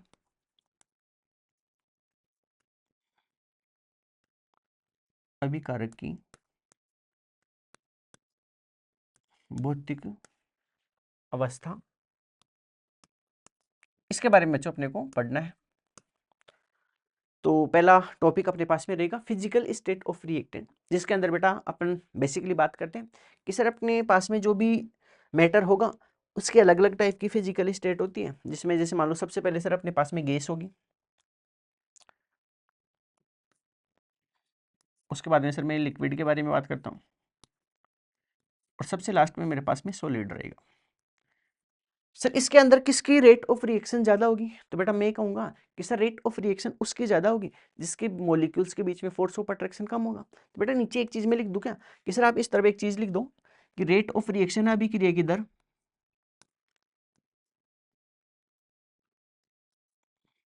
अभिक्रिया की दर समानुपाती होगी, या फिर मैं ये बोल दूं कि सर अभिक्रिया की दर उसकी ज्यादा होगी, उसकी ज्यादा होगी जहां आकर्षण बल कम होगा, आकर्षण बल कम होता है, कम होता है। ये बेटा एक लाइन है, ये एक इंपॉर्टेंट लाइन भी है। अब कैसे इंपॉर्टेंट बेटा मैं इस चीज को समझाता हूं कि सर आपके पास में तीन अलग अलग टाइप के मैटर है, एक तो सॉलिड, गैस, लिक्विड। इसमें से किसके लिए अभिक्रिया की दर ज्यादा होगी? बेटा अभिक्रिया की दर उसके ज्यादा होगी जिसमें आकर्षण बल क्या होना चाहिए? कम होना चाहिए। बता गैस, लिक्विड और सॉलिड में से सबसे कम आकर्षण बल किसके बीच में होता है? कि सर सबसे कम आकर्षण बल गैस के मॉलिक्यूल्स के बीच में होता है। इसी वजह से गैस के मॉलिक्यूल एक दूसरे से क्या होते हैं? दूर होते हैं। बेटा गैस के मॉलिक्यूल्स के बीच में अगर आकर्षण बल कम है, इसका मतलब रेट ऑफ रिएक्शन क्या होगी? ज्यादा होगी। सर सबसे ज्यादा रेट ऑफ रिएक्शन तो किसकी होगी? कि सर सबसे ज्यादा रेट ऑफ रिएक्शन आपके पास में होने वाली है, वो होने वाली गैस की। इसके बाद में किसकी कम होगी? सर इससे थोड़ी सी कम लिक्विड की होगी। और सबसे कम बेटा किसकी होने वाली है? सॉलिड की होने वाली है। तो बेटा ये अपने पास में एक इंपॉर्टेंट लाइन थी। इसका मतलब एक चीज आप लिख दो कि रेट ऑफ रिएक्शन है वो आकर्षण बल के क्या होगी? व्युत्क्रमानुपाती। तो बेटा मैं यहां लिख देता हूं कि रेट ऑफ रिएक्शन अभिक्रिया की दर, रेट ऑफ रिएक्शन वो एंटी प्रोपोर्शनल होगी किसके? आकर्षण, अंतराण्विक आकर्षण बल के, अंतराण्विक आकर्षण बल के, आकर्षण बल के। ये चीज बच्चों अपने को इसके अंदर ध्यान रखनी है कि रेट ऑफ रिएक्शन होगी बेटा वो अंतर आणविक आकर्षण बल होगा, उसके क्या होने वाली है? उसके क्या होने वाली है कि सर उसके एंटी प्रोपोर्शनल होगी। जिसकी रेट ऑफ रिएक्शन ज्यादा होगी इसका मतलब है कि सर रेट ऑफ रिएक्शन ज्यादा है तो उसके बीच का अंतर आणविक आकर्षण बल क्या होने वाला है? कम होने वाला है। तो ये चीजें अपने को इसके अंदर ध्यान रखनी थी। तो गैस की सबसे ज्यादा है, इसके पीछे का कारण क्या है? कि सर गैस की सबसे ज्यादा है, इसके पीछे का कारण है कि गैस के मोलिक्यूल्स के बीच में, इसके अणुओं के बीच, अणुओं के बीच आकर्षण कम है, आकर्षण बल कम है, बल कम है। ये सब चीजें बेटा अपने को इसके अंदर ध्यान रखनी थी। और सर सॉलिड की सबसे कम है, इसके पीछे का कारण क्या है? कि इसमें, इसमें अंतराण्विक, अंतराण्विक आकर्षण बल ज्यादा है, ज्यादा है। इस वजह से इसके मॉलिक्यूल्स एक दूसरे के पास पास में होंगे तो बेटा आसानी से रेट ऑफ रिएक्शन इसकी ज्यादा नहीं होगी। बेटा ये सब चीजें अपने को नेचर ऑफ रिएक्टेंट, जिसको अभिकारक की प्रकृति बोलते हैं, इसके बारे में बात करते हैं। बेटा नेक्स्ट टॉपिक इसके अंदर रहेगा अपने पास में फिजिकल साइज ऑफ रिएक्टेंट, जो अभिकारक होगा उसकी भौतिक प्रकृति के बारे में बात करेंगे। एक बार बच्चों आप इसको खटाखट छाप लो, उसके बाद में पॉइंट नंबर बी होगा, उसके बारे में बात करते हैं।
इसके बाद बच्चों नेक्स्ट टॉपिक के ऊपर चलते हैं अपन।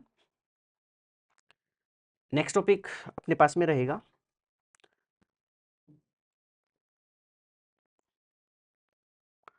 बेटा, इसके बाद में अपन नेक्स्ट टॉपिक जो अपने पास में रहेगा उसमें फिजिकल साइज ऑफ रिएक्टेंट होगी उसके बारे में बात करते हैं। तो नेक्स्ट टॉपिक बी अपने पास में रहेगा, टॉपिक नंबर बी,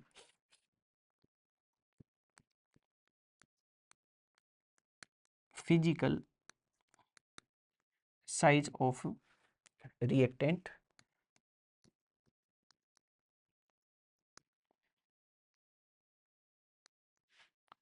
अभिकारक की भौतिक आकार, अभिकारक का भौतिक आकार, अभिकारक का भौतिक आकार, इसके बारे में अपन बात करते हैं। तो बेटा इसमें एक दो चीज में लिख रहा हूं कि सबसे पहली चीज सर आप इसके अंदर एक चीज लिख दो, एक रिलेशन लिख रहा हूं कि रेट ऑफ रिएक्शन है, इसको अभिक्रिया की दर बोलते हैं,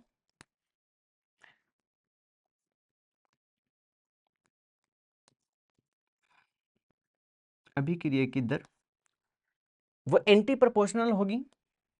बेटा यहां मैं बात करता हूं केवल और केवल किसके लिए, सॉलिड के बारे में बात कर रहा हूं कि जब अभिकारक क्या होना चाहिए अपने पास में, सॉलिड होना चाहिए, तो अभिक्रिया की दर होगी वो एंटी प्रोपोर्शनल होगी भौतिक आकार के, मतलब साइज के, ये एंटी प्रोपोर्शनल होगी आकार के,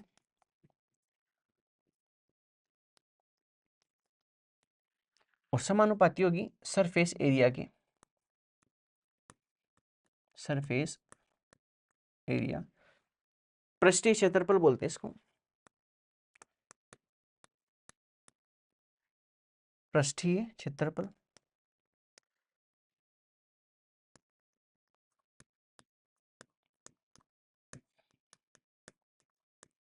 ये समानुपाती होने वाली है। तो बेटा ये सब चीजें अपने को इसके अंदर ध्यान रखनी है। अब इसके बारे में अपन डिटेल के अंदर बात करते हैं कि सर ये जो आपने यहाँ जो रिलेशन लिखा है वो बेटा कितना सही होगा और कितना गलत रिलेशन, इसके बारे में बात करते हैं। देखो बेटा मैंने क्या लिखा है कि किसी भी रिएक्शन होगी उसकी रेट होगी वो जो भी सॉलिड होगा उसके आकार के तो व्युत्क्रमानुपाती होगी, और पृष्ठीय क्षेत्रफल होगा उसके समानुपाती होगी। बेटा की जनरल एग्जांपल देता हूँ, जैसे मैंने कहा कि एक तो लकड़ी का टुकड़ा आपके पास में, ये जो मार्कर है ये एक लकड़ी का टुकड़ा है, और सर दूसरी कंडीशन में इसी लकड़ी के टुकड़े का एक बुरादा है। अगर मैं आपसे पूछूं कि बताओ लकड़ी के टुकड़े को जलाना आसान होगा या फिर उसके बुरादे को जलाना आसान होगा, तो आप कहोगे सर लकड़ी के टुकड़े की कंपैरिजन में उसके बुरादे को जलाना आसान होगा, क्योंकि बेटा लकड़ी का जो पृष्ठीय क्षेत्रफल होगा उसके कंपैरिजन में बुरादे का पृष्ठीय क्षेत्रफल ज्यादा है, और पृष्ठीय क्षेत्रफल जितना ज्यादा होगा अभिक्रिया की दर उतनी ही क्या होने वाली है, ज्यादा होने वाली है। इसका आंसर फिजिकल साइज होगा उसके एंटी प्रोपोर्शनल होगी, और भौतिक जो आपके पास में क्षेत्रफल होगा उसके क्या होने वाली है, समानुपाती होने वाली है। बट इसका एग्जाम्पल मैं क्या दे सकता हूं कि सर इसका एग्जाम्पल दे दो आप,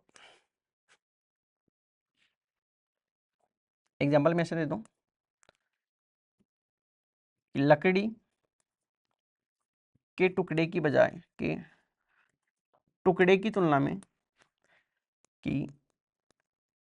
में उसके बुरादे को जलाना आसान होता है, आसान होता है। ऐसा क्यों? तो बेटा इसका कारण क्या होता है कि सर इसको जलाना आसान इसलिए होता है क्योंकि क्योंकि बुरादे का पृष्ठीय क्षेत्रफल ज्यादा होता है, और पृष्ठीय क्षेत्रफल जितना ज्यादा होगा अभिक्रिया के लिए रेट ऑफ रिएक्शन भी उतनी ही क्या होगी, ज्यादा होगी। तो बेटा ये सब चीजें अपने को इसके अंदर पढ़नी थी। इसके बाद में सी पॉइंट के बारे में बात करते हैं। सी पॉइंट अपने पास में रहेगा nature of reactant, nature of reactant, इसके बारे में बात करते हैं। तो बेटा जो भी अभिकारक होगा उसकी प्रकृति के बारे में बात करते हैं। तो इसमें बेटा एक चीज अपने को ध्यान रखनी है कि अलग अलग अभिकारकों के लिए अलग अलग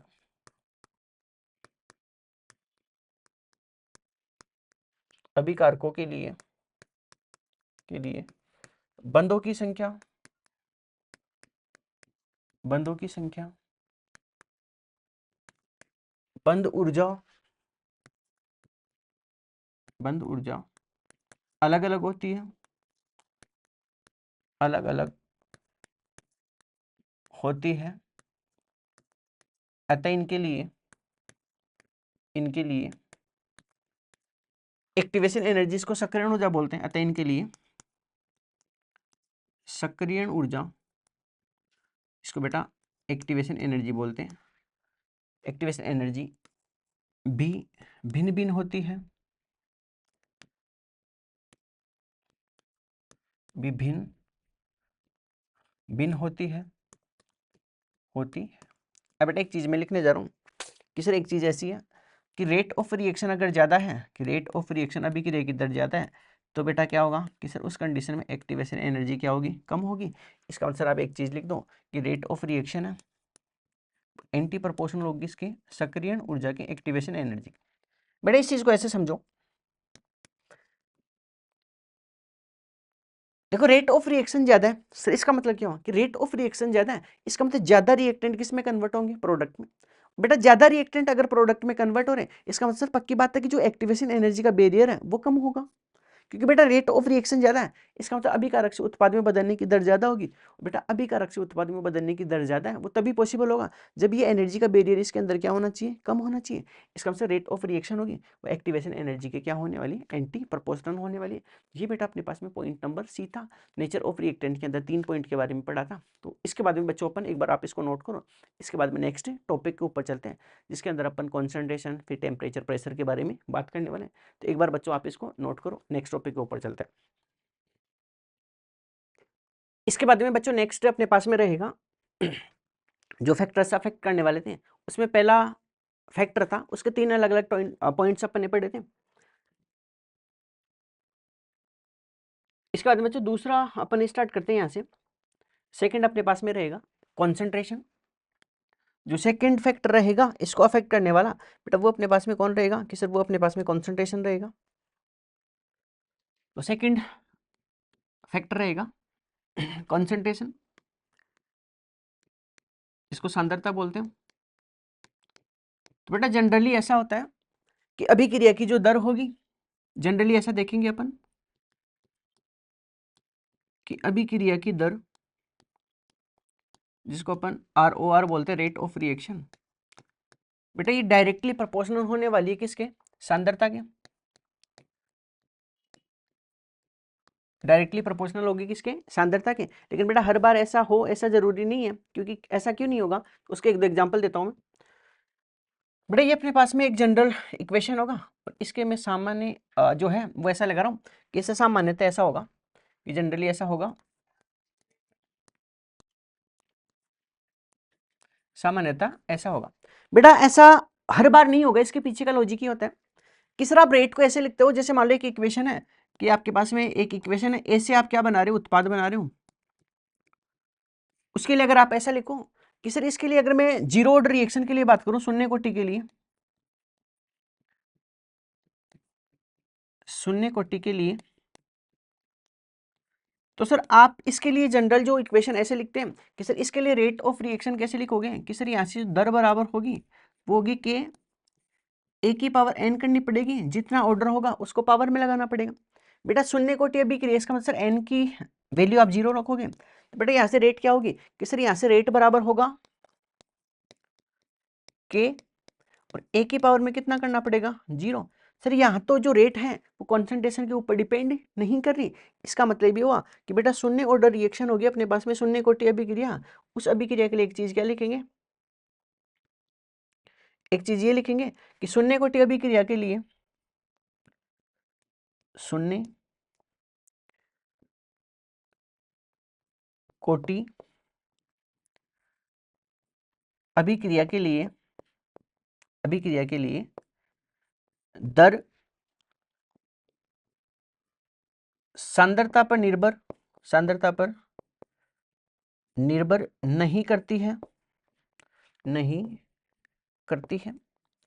और बेटा बाकी जितने सब होंगे उन सब के लिए ये दर होगी वो कॉन्सेंट्रेशन के ऊपर डिपेंड करेगी। जैसे सर एक एग्जांपल और लेते हैं अपन, इस तरफ सर अगर n बराबर 1 होगा, इसका मतलब प्रथम कोटि अभिक्रिया होगी, तो उसके लिए रेट कैसे लिखोगे कि सर रेट बराबर होगा के ए की पावर n की जगह अब की बार 1 करना पड़ेगा, तो यहाँ से बेटा रेट होगी कि सर यहाँ से रेट डायरेक्टली प्रोपोर्शनल होगी ए की पावर 1 के। इसका मतलब शून्य कोटि अभिक्रिया को छोड़कर बाकी जितने टाइप की रिएक्शन होगी उन सब रिएक्शंस के लिए जो अभिक्रिया की दर होगी वो इसकी सांद्रता के ऊपर निर्भर करने वाली है। तो बेटा ये एक इंपॉर्टेंट पॉइंट है और जनरली ऐसा अपने को इसके अंदर देखा गया था। तो ये बेटा सेकंड टाइप था, कंसंट्रेशन के बारे में बात करें। थर्ड टाइप अपने पास में रहेगा, अपन किसके बारे में बात करेंगे, प्रेशर के बारे में। तो बेटा थर्ड अपने पास में जो टाइप है वो रहेगा दाब अभिक्रिया को प्रभावित करने वाला। थर्ड कारक अपने पास में कौन सा रहेगा, दाब, इसको प्रेशर बोलते हैं। बेटा इसके बारे में बात करते हैं, सर प्रेशर बढ़ाओगे तो रेट ऑफ रिएक्शन किस हिसाब से अफेक्ट होने वाली है, उन सब चीजों के बारे में अपने को डिस्कस करना है। तो बेटा सबसे पहले अगर मैं प्रेशर बढ़ाता हूं कि सर इस कंडीशन में अगर आप प्रेशर बढ़ाओगे तो देखो बेटा इसमें प्रेशर अगर बढ़ाएंगे तो प्रेशर बढ़ाने से क्या होगा कि सर आपने जैसे ही प्रेशर बढ़ाया सक्रिय अणुओं की संख्या बढ़ेगी। प्रेशर बढ़ाएंगे तो एक्टिवेटेड मॉलिक्यूल्स बढ़ेंगे ना, कि जैसे आप प्रेशर बढ़ाओगे तो मॉलिक्यूल्स एक्टिव हो जाएंगे। तो बेटा प्रेशर बढ़ाने पे क्या होगा, प्रेशर बढ़ेगा तो सक्रिय अणुओं की संख्या बढ़ेगी, संख्या इंक्रीज होगी। और बेटा सक्रिय अणु अगर बढ़ रहे हैं इसका मतलब मॉलिक्यूल्स एक्टिव हो रहे हैं, तो बेटा ज्यादा मॉलिक्यूल्स एनर्जी बैरियर को क्रॉस करके किस में कन्वर्ट होंगे, प्रोडक्ट में। तो बेटा प्रेशर बढ़ेगा तो सक्रिय अणुओं की संख्या बढ़ेगी, जिससे जिससे अभिक्रिया की दर, अभिक्रिया की दर जिसको ROR बोलते हैं, रेट ऑफ रिएक्शन, जिससे अभिक्रिया की दर इंक्रीज होगी, इंक्रीज होगी।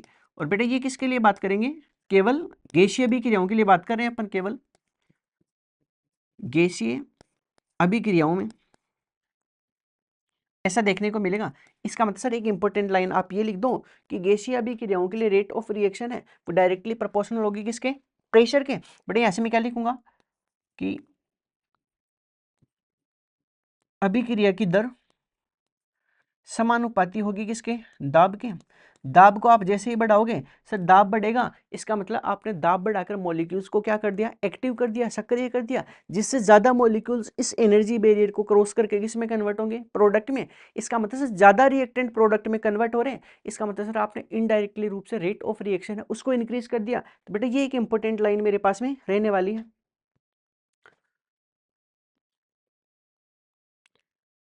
बेटा ये अपने पास में प्रेशर था, थर्ड टाइप था अपने पास में। जो थर्ड टाइप था वो कौन था, दाब।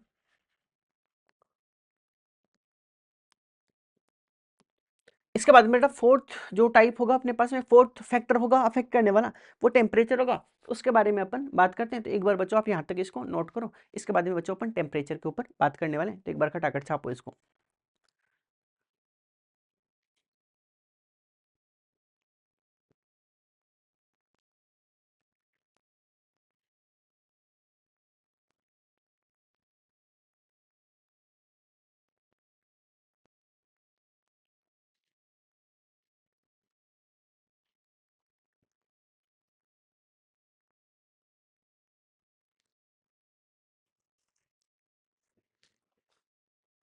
इसके बाद में बच्चों नेक्स्ट पॉइंट अपने पास में जो टेम्परेचर रहने वाला है, तो नेक्स्ट पॉइंट अपन बात करेंगे तापमान के बारे में।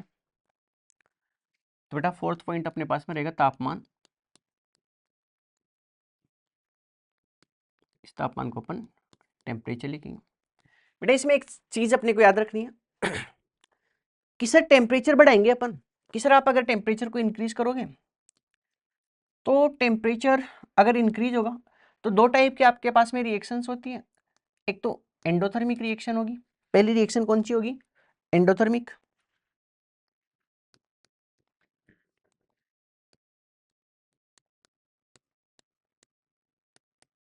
और फिर दूसरी रिएक्शन आपके पास में एक्सोथर्मिक रहेगी। अब ये कह रहा है कि आपके पास में चाहे एंडोथर्मिक रिएक्शन हो या फिर एक्सोथर्मिक रिएक्शन हो, दोनों टाइप के रिएक्शंस के लिए अगर आप टेम्परेचर को बढ़ाओगे तो बेटा इस कंडीशन में एक्सोथर्मिक केमिकल रिएक्शन की रेट ऑफ रिएक्शन है वो भी क्या होने वाली है, बढ़ने वाली है। और चाहे एंडोथर्मिक हो उसकी भी रेट ऑफ रिएक्शन क्या होने वाली है, बढ़ने वाली है। इसका मतलब टेम्परेचर बढ़ाओगे तो दोनों कंडीशन के अंदर आपके पास में अभिक्रिया की दर है वो क्या होने वाली है, बढ़ने वाली है। तो दोनों के अंदर क्या होगा, अभिक्रिया की दर इंक्रीज होगी। अब बेटा कैसे इंक्रीज होगी इस चीज को मैं से समझाता हूं कि सर आपने जैसे ही टेम्परेचर बढ़ाया, टेम्परेचर बढ़ाया इसका मतलब आपने सर टेम्परेचर बढ़ाने के साथ साथ में क्या कर दिया कि काइनेटिक एनर्जी बढ़ गई। टेम्परेचर बढ़ाया तो काइनेटिक एनर्जी इंक्रीज होगी, जिससे बेटा क्या होगा कि सर काइनेटिक एनर्जी इंक्रीज होगी, इसका मतलब आपने मॉलिक्यूल्स थे उसको सक्रिय कर दिया, तो बेटा टेम्परेचर बढ़ाने पर काइनेटिक एनर्जी इंक्रीज होगी, जिससे सक्रिय अणुओं की संख्या, सक्रिय अणुओं की संख्या बढ़ती है। और बेटा एक्टिव मॉलिक्यूल्स अगर इंक्रीज हो रहे हैं, इसका मतलब है कि सर सक्रिय अणु अगर बढ़ेंगे, इसका मतलब कि इस एनर्जी बैरियर को ज्यादा रिएक्टेंट किस में कन्वर्ट करेंगे, प्रोडक्ट में। तो बेटा इससे होगा क्या कि टेम्परेचर बढ़ेगा, काइनेटिक एनर्जी बढ़ेगी, जिससे सक्रिय अणु की संख्या बढ़ेगी, तो अभिक्रिया की दर भी क्या होगी, अभिक्रिया की दर भी क्या होने वाली है, अभिक्रिया की दर भी इंक्रीज होगी, जिससे जिससे बेटा इससे क्या होगा कि सर अभिक्रिया की दर बढ़ रही है, जिससे सक्रिय सक्रियण ऊर्जा है जिसको अपन एक्टिवेशन एनर्जी बोलते हैं, ये बेटा वो क्या हो जाएगी कि सर अभिक्रिया की दर बढ़ रही है, इसका मतलब ज्यादा अभिकारक उत्पाद में कन्वर्ट हो रहे हैं। ऐसा तभी पॉसिबल होगा जब एनर्जी बैरियर क्या हो जाए, छोटा हो जाए। तो बेटा इस कंडीशन में क्या होगा, सक्रियण ऊर्जा डिक्रीज होगी। बेटा ये इंपॉर्टेंट लाइन है जो आपको डायरेक्ट याद रखनी है कि सर इंपॉर्टेंट लाइन क्या थी कि टेम्परेचर बढ़ाया, टेम्परेचर बढ़ेगा तो काइनेटिक एनर्जी बढ़ेगी, और बेटा काइनेटिक एनर्जी को बढ़ा रहे हो, इसका मतलब सर काइनेटिक एनर्जी बढ़ रही है, इसका मतलब मॉलिक्यूल्स एक्टिव हो रहे हैं, और बेटा जितने मॉलिक्यूल्स एक्टिव होंगे इस एनर्जी बैरियर को क्रॉस करके ज्यादा प्रोडक्ट में कन्वर्ट होंगे, इसका मतलब सर आपने रेट ऑफ रिएक्शन बढ़ा दी, और बेटा रेट ऑफ रिएक्शन बढ़ रही है, इसका मतलब ज्यादा अभिकारक उत्पाद में कन्वर्ट हो रहे हैं, उस कंडीशन में एनर्जी बैरियर क्या हो जाएगा, कम, और आपने टेम्परेचर बढ़ाकर इनडायरेक्टली रूप से क्या कर लिया, एक्टिवेशन एनर्जी था उसके बैरियर को आपने क्या कर दिया, कम कर दिया। बेटा ये सब चीजें अपने को इसके अंदर ध्यान रखनी थी, ठीक है ना। तो ये टेम्परेचर के बारे में अपने को नोट करना था। तो एक बार बच्चों इसको आपका टारगेट छापो, इसके बाद में एक दो पॉइंट्स और अपन इसके अंदर डिस्कस करते हैं। एक बार यहाँ तक आप इसको नोट करो।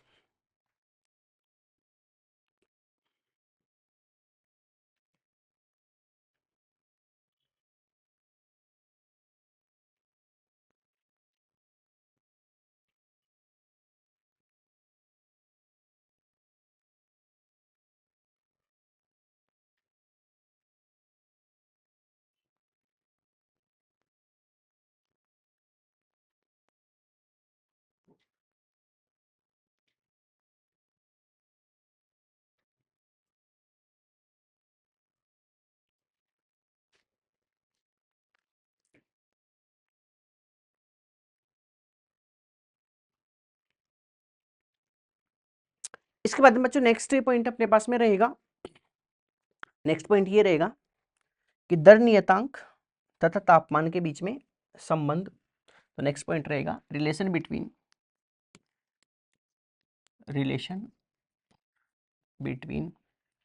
रेट कांस्टेंट जिसको दर नियतांक बोलते हैं, relation between rate constant and temperature. तो बेटा इसके अंदर अपन बात करते हैं कि सर इसके अंदर एक दो चीजें अपने को लिखनी पड़ेगी। तो बेटा इसके अंदर अपन देखते हैं, ऐसा जनरली ऐसा देखा गया कि एक्सपेरिमेंटल ऐसा देखा गया कि प्रत्येक 10 डिग्री सेल्सियस तापमान बढ़ाने पर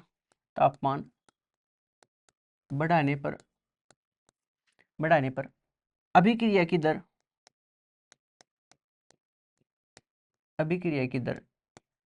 का मान 2 से 3 गुना हो जाता है,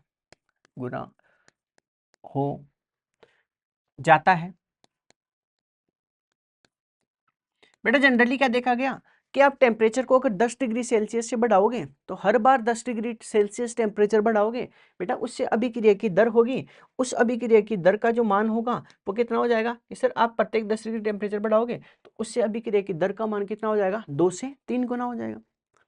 ये चीज ध्यान रखनी है कि सर हर बार 10 डिग्री टेम्परेचर बढ़ाओगे, जैसे मान लो 10 से 20 किया रेट ऑफ रिएक्शन 2 से 3 गुना बढ़ गई, 20 से 30 किया, फिर 2 से 3 गुना। इसका आंसर हर बार टेम्परेचर 10 डिग्री सेल्सियस आप बढ़ाओगे, उस कंडीशन के अंदर रेट ऑफ रिएक्शन 2 से लेकर 3 हो सकती है, वो 2.1 भी हो सकती है, 2.5 भी हो सकती है, 2.8 भी हो सकती है। इसका 2 से 3 की रेंज के बीच में बढ़ेगी। इसमें एक बेटा नेक्स्ट हेडिंग आएगी टेम्परेचर कोफिशिएंट। टेम्परेचर कोफिशिएंट होगा, इसको अपन म्यू से रिप्रेजेंट करें। तो बेटा म्यू ये कह रहा है, जो म्यू होगा वो ये कहता है कि म्यू का एक फॉर्मूला होगा कि आपके पास में एक केटी टेम्परेचर था, उसमें 10 डिग्री आपने ऐड किया, और बेटा एक केटी टेम्परेचर था, टी टेम्परेचर केटी। अगर आप ऐसा करोगे कि बेटा इसके कंपैरिजन में 10 डिग्री टेम्परेचर ज़्यादा है, तो बेटा उस कंडीशन में रेट कितनी हो जाएगी सर? रेट हो जाएगी 2 to 3। 2 से कितनी हो जाएगी? 3 हो जाएगी। इसका मतलब कि प्रत्येक 10 डिग्री टेम्परेचर अगर आप बढ़ाओगे, उस कंडीशन में रेट ऑफ रिएक्शन कितनी हो जाएगी? वो बेटा 2 गुनी हो जाएगी। ये चीज़ आपको ध्यान रखनी है कि सर हर बार 10 डिग्री टेम्परेचर आप बढ़ाओ, उससे रेट ऑफ रिएक्शन कितनी हो जाएगी? 2 से लेकर 3। इसी का बेटा एक फॉर्मूला अपने पास में ये होता है कि सर यहाँ से जो है ना, एक फॉर्मूला और निकल के आता है, और वो जनरल फॉर्मूला क्या है कि सर वो एक फॉर्मूला ये है अपने पास में कि जैसे R2 अपॉन R1 है, दो अलग अलग रेट है, वो बराबर होगी K2 अपॉन K1 के। और बेटा उसका जो जनरल फॉर्मूला आता है वो आता है म्यू की पावर डेल्टा टी अपॉन 10। बेटा ये एक इंपॉर्टेंट फॉर्मूला है जिसके ऊपर अपन आगे चलकर 5-7 क्वेश्चंस भी डिस्कस करने वाले हैं। ये कह रहा है कि दो अलग अलग रेट है, दो अलग अलग रेट कांस्टेंट है, उस पर जो आपके पास में रेट का जो रेशियो होगा वो क्या होगा? म्यू की पावर डेल्टा टी अपॉन 10। इसके पास में क्या होने वाला है? रेशियो अपने पास में होने वाला है। ये सब चीजें बेटा अपने को इसके अंदर ध्यान रखनी है। टेम्परेचर कोफिशिएंट का क्या मतलब था कि आपके पास में टी टेम्परेचर है, टी प्लस टेम टेम्परेचर होगा, उसका रेशियो ले, यहाँ से म्यू की वैल्यू कितनी होगी? सर म्यू की वैल्यू 2 से 3 गुना इसके अंदर हो सकती है। इसके बाद में कह रहा है कि दो अलग अलग रेट होगी, R2 और R1 का अगर रेशियो लेोगे बेटा वहाँ म्यू की पावर डेल्टा टी अपॉन 10 इसके अंदर करना पड़ेगा। इसके बाद में बच्चों नोट के अंदर एक दो चीजें और लिखनी है। नोट के अंदर एक पॉइंट अपने को लिखना है, मैं यहाँ लिखवा देता हूँ। पहला पॉइंट क्या है कि यदि पर्सन में तापमान नहीं दिया गया है, तापमान नहीं दिया जाए तो उस स्थिति में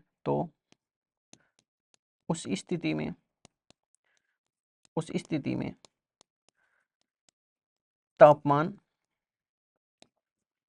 25 डिग्री सेल्सियस माना जाएगा। ठीक है ना बेटा? पहला पॉइंट तो ये है कि अगर आपको क्वेश्चन में टेम्परेचर नहीं दिया जाए, उस कंडीशन में बेटा आपको टेम्परेचर को कितना अज्यूम करना है कि 25 डिग्री सेल्सियस अज्यूम करना है। दूसरा पॉइंट ये लिखना है कि यदि क्वेश्चन में पर्सन में म्यू का मान नहीं दिया जाए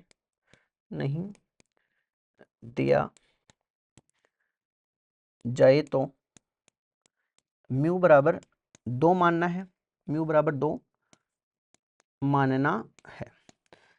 दूसरा पॉइंट ये करना है कि सर अगर आपको क्वेश्चन के अंदर म्यू के बारे में नहीं दिया जाए तो बेटा म्यू की वैल्यू 2 से लेकर 3 हो सकती है। इसका मतलब 2.1 भी हो सकती है, 2.2 भी हो सकती है। अगर बेटा क्वेश्चन में कुछ भी नहीं दिया जाए, उस कंडीशन में म्यू की जो लोअर वैल्यू होती है 2, वो आपको क्या करना है? इसके अंदर अज्यूम करना है। तो बेटा म्यू का लोअर वैल्यू होगी 2, वो आपको इसके अंदर क्या करनी पड़ेगी? माननी पड़ेगी।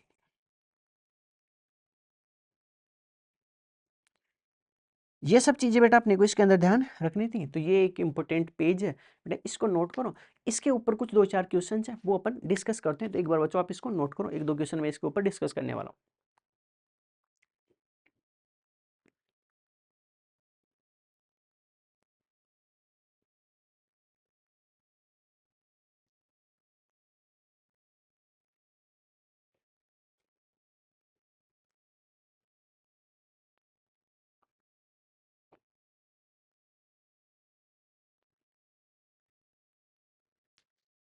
इसके बाद में बच्चों नेक्स्ट अपने इसके ऊपर कुछ क्वेश्चंस को डिस्कस करते हैं। इसी पेज के ऊपर रिलेटेड कुछ क्वेश्चंस हैं वो मैं डिस्कस करता हूँ।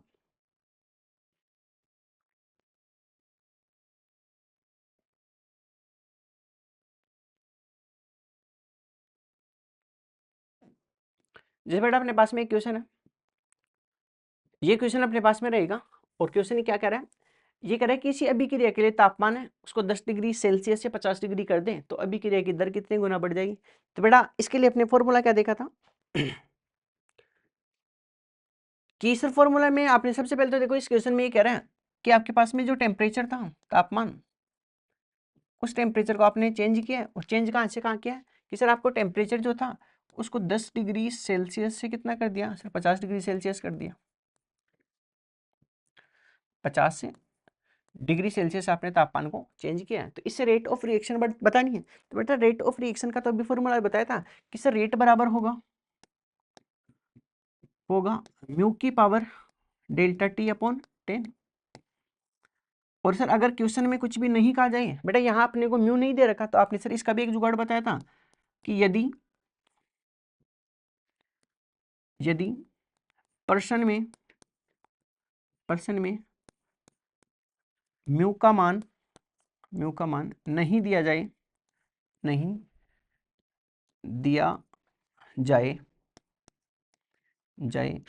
तो उस स्थिति में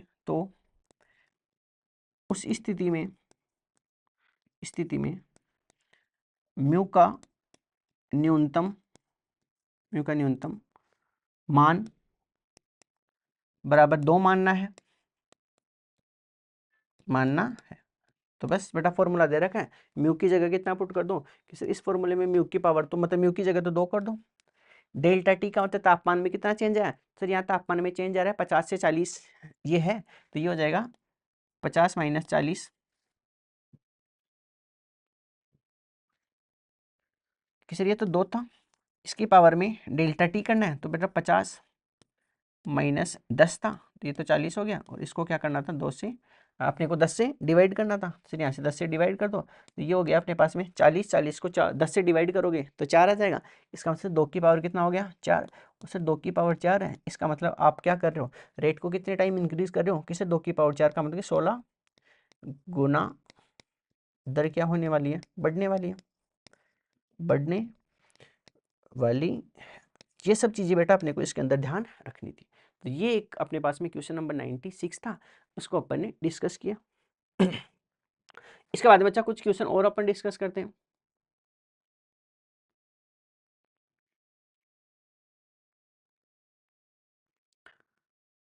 इसके बाद में इससे रिलेटेड कुछ क्वेश्चन है तो एक बार मैं देखता हूँ इसको।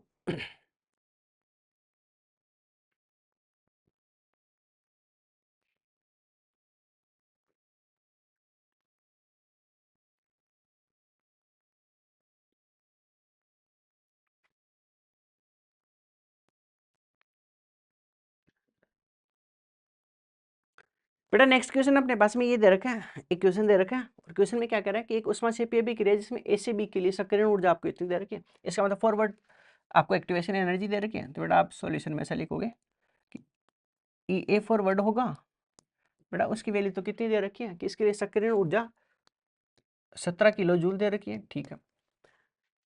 और अभिक्रिया की उष्मा है वो आपको इतनी दे रखी है, मतलब डेल्टा एच की वैल्यू दे रखी है। बेटा डेल्टा एच की वैल्यू दे रखी है कितनी कि सर डेल्टा एच की वैल्यू 40 दे रखी है, ये आपने रख दिया। अगर बेटा आपने 40 रखा इसका मतलब गलत कर दिया आपने, देखो उष्मा क्षेपीय अभिक्रिया इसका मतलब डेल्टा एच की वैल्यू से नेगेटिव होगी, नेगेटिव होगी तो माइनस 40 हो जाएगी, ठीक है। अब ये कह रहा है कि प्रतीप अभिक्रिया के लिए आपको सक्रियण ऊर्जा है वो ज्ञात करनी है।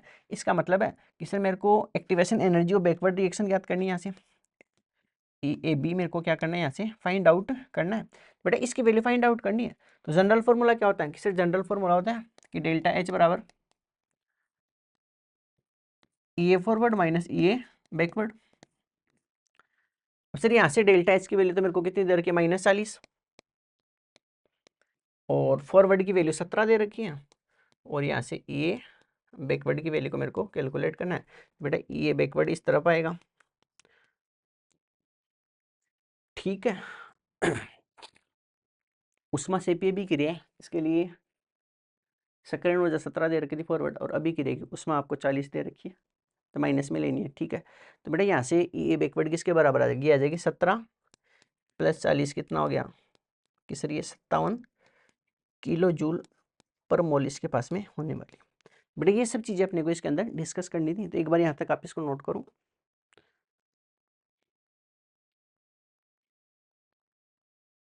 बेटा अपने पास में जो टेम्परेचर कोफिशिएंट था, इस वाले पॉइंट को मैं 1 नंबर नाम दे देता हूँ, और सेकंड नंबर जो पॉइंट होगा उसके ऊपर अपन चलते हैं, हम डिस्कस करते हैं।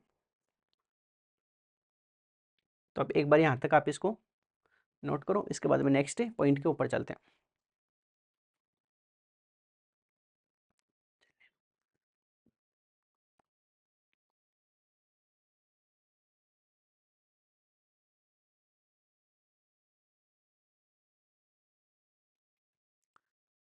बच्चे एक बार इसको नोट करो, इसके बाद में नेक्स्ट अपने पास में आर्यनीय समीकरण होगी, उसके ऊपर चलते हैं। तो एक बार आप इसको नोट करो।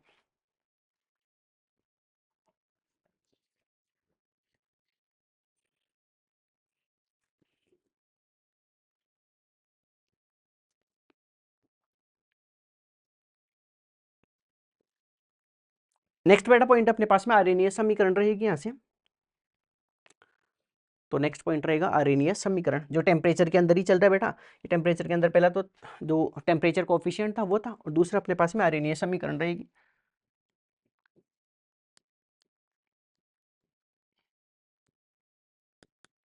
आर्यनीयस इक्वेशन, जिसको अपन आर्यनीयस समीकरण के नाम से जानते हैं।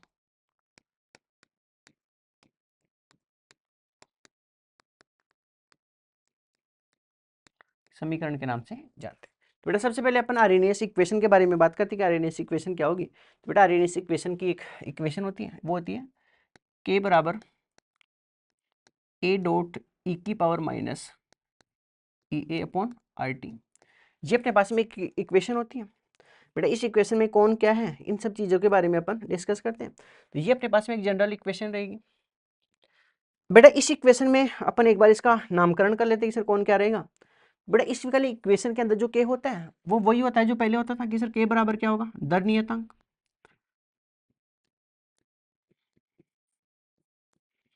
सर यहाँ ए होगा, उसको प्री एक्सपोनेंशियल फैक्टर बोलते हैं, पूर्व चरघातांकी, पूर्व चरघातांकी बोलते हैं। या फिर इसी का दूसरा नाम अपने पास में आर्यनियस फैक्टर होता है, आर्यनियस कारक, आर्यनियस कारक के नाम से जानते हैं अपन इसको। बेटा यहाँ ई ए वही होता है जो पहले होता था कि सर ई ए बराबर क्या होगा, कि सर यहाँ ई ए बराबर होगा अपने पास में सक्रियण ऊर्जा, सक्रियण ऊर्जा। टी बराबर क्या हो सर, आर बराबर होगा, यहाँ आर बराबर होगा सार्वत्रिक गैस नियतांक, सार्वत्रिक गैस नियतांक। बेटा यहाँ टेम्परेचर किसके बराबर होगा, इससे टेम्परेचर यहाँ बराबर होने वाला है, मतलब जो होगा टेम्परेचर वो किसके बराबर होगा, तापमान के इक्वल। बेटा ये सब चीज़ें अपने को आर्यनियस इक्वेशन के अंदर करनी थी। तो एक बार बच्चों इसको नोट करो, इसके बाद में कुछ इंपॉर्टेंट पॉइंट्स इसके ऊपर लिखने वाले।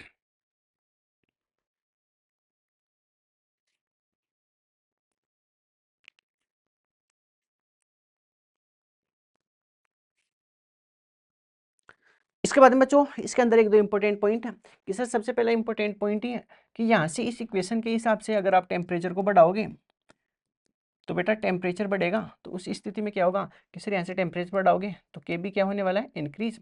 इसका मतलब सर यहाँ से जो टेम्परेचर था वो डायरेक्टली प्रोपोर्शनल होने वाला है किसके, दर नियतांक के। बेटा ये ऑलरेडी पढ़ के आए, केवल और केवल दर नियतांक किसके ऊपर निर्भर करेगा, टेम्परेचर के ऊपर डिपेंड करने वाला है। दूसरा पॉइंट ये रहेगा कि सर आप इस इक्वेशन में अगर टेम्परेचर को इन्फिनिटी मानते हो तो उस कंडीशन में क्या होगा कि सर इस इक्वेशन में अगर टेम्परेचर को अनंत रखोगे तो के किसके बराबर होगा, एक है, क्योंकि ये वैल्यू तो कितनी हो जाएगी, एक हो जाएगी, तो वो किसके बराबर हो जाएगा, मतलब के बराबर होगा। तो इस कंडीशन में के किसके बराबर होगा, एक के। इसके बाद में जो थर्ड पॉइंट इसमें रहेगा कि जो बेटा इस इक्वेशन को मैं ऐसे लिख सकता हूँ कि के अपॉन ए बराबर होगा ई की power minus E A upon R T, जिसका मतलब होगा कि ये जो होगा ये उन मॉलिक्यूल्स का फ्रैक्शन होगा जिसकी ऊर्जा किससे ज्यादा होगी, सक्रियण ऊर्जा से। तो इसके लिए तो इनके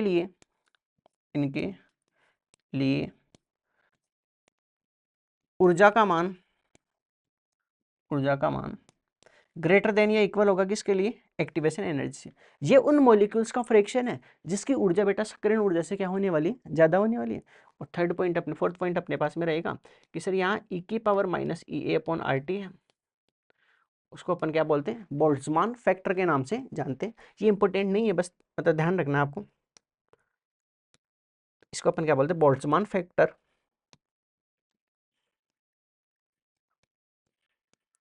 बोल्ट्जमान कारक के नाम से अपन इसको जानते हैं। तो बेटा ये सब चीजें अपने को इसके अंदर करनी थी। इसके बाद में बच्चों अपन नेक्स्ट स्लाइड के ऊपर चलते हैं। तो एक बार आप इस स्लाइड को एक बार नोट कर लो, इसके बाद में इसका एक प्रॉपर डेरिवेशन होगा, उसके ऊपर अपन चलने वाले थे। एक बार बच्चों इसको नोट करो।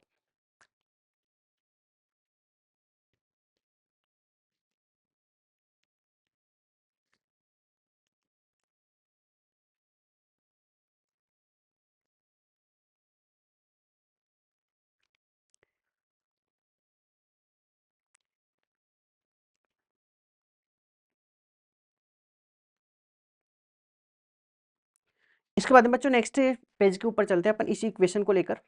इसे नेक्स्ट पेज के ऊपर जो अपने पास में आर्यनेस इक्वेशन थी उसी को थोड़ा मॉडिफाई करते हैं। कि आर्यनेस इक्वेशन ये थी कि के बराबर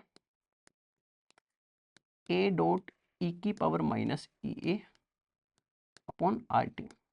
जी बेटा एक इक्वेशन थी अपने पास में, इस इक्वेशन को थोड़ा मॉडिफाई करते हैं। कि सर अब आप क्या करो, इस इक्वेशन के दोनों तरफ लॉग ले लो, मतलब एल एन की फॉर्म में आप ले लो। तो दोनों तरफ एल एन लेने पर बेटा ये कैसी दिखेगी कि सर ये हो जाएगा एल एन के बराबर L N A plus L N E की power minus E A upon R T. ये सर आपके पास में एक इक्वेशन रहेगी।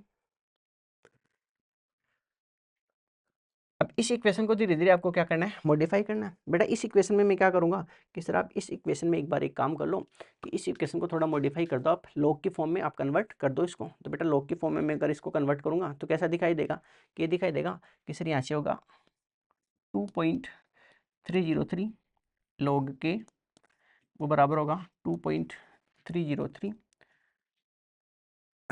Log A minus E A upon R T.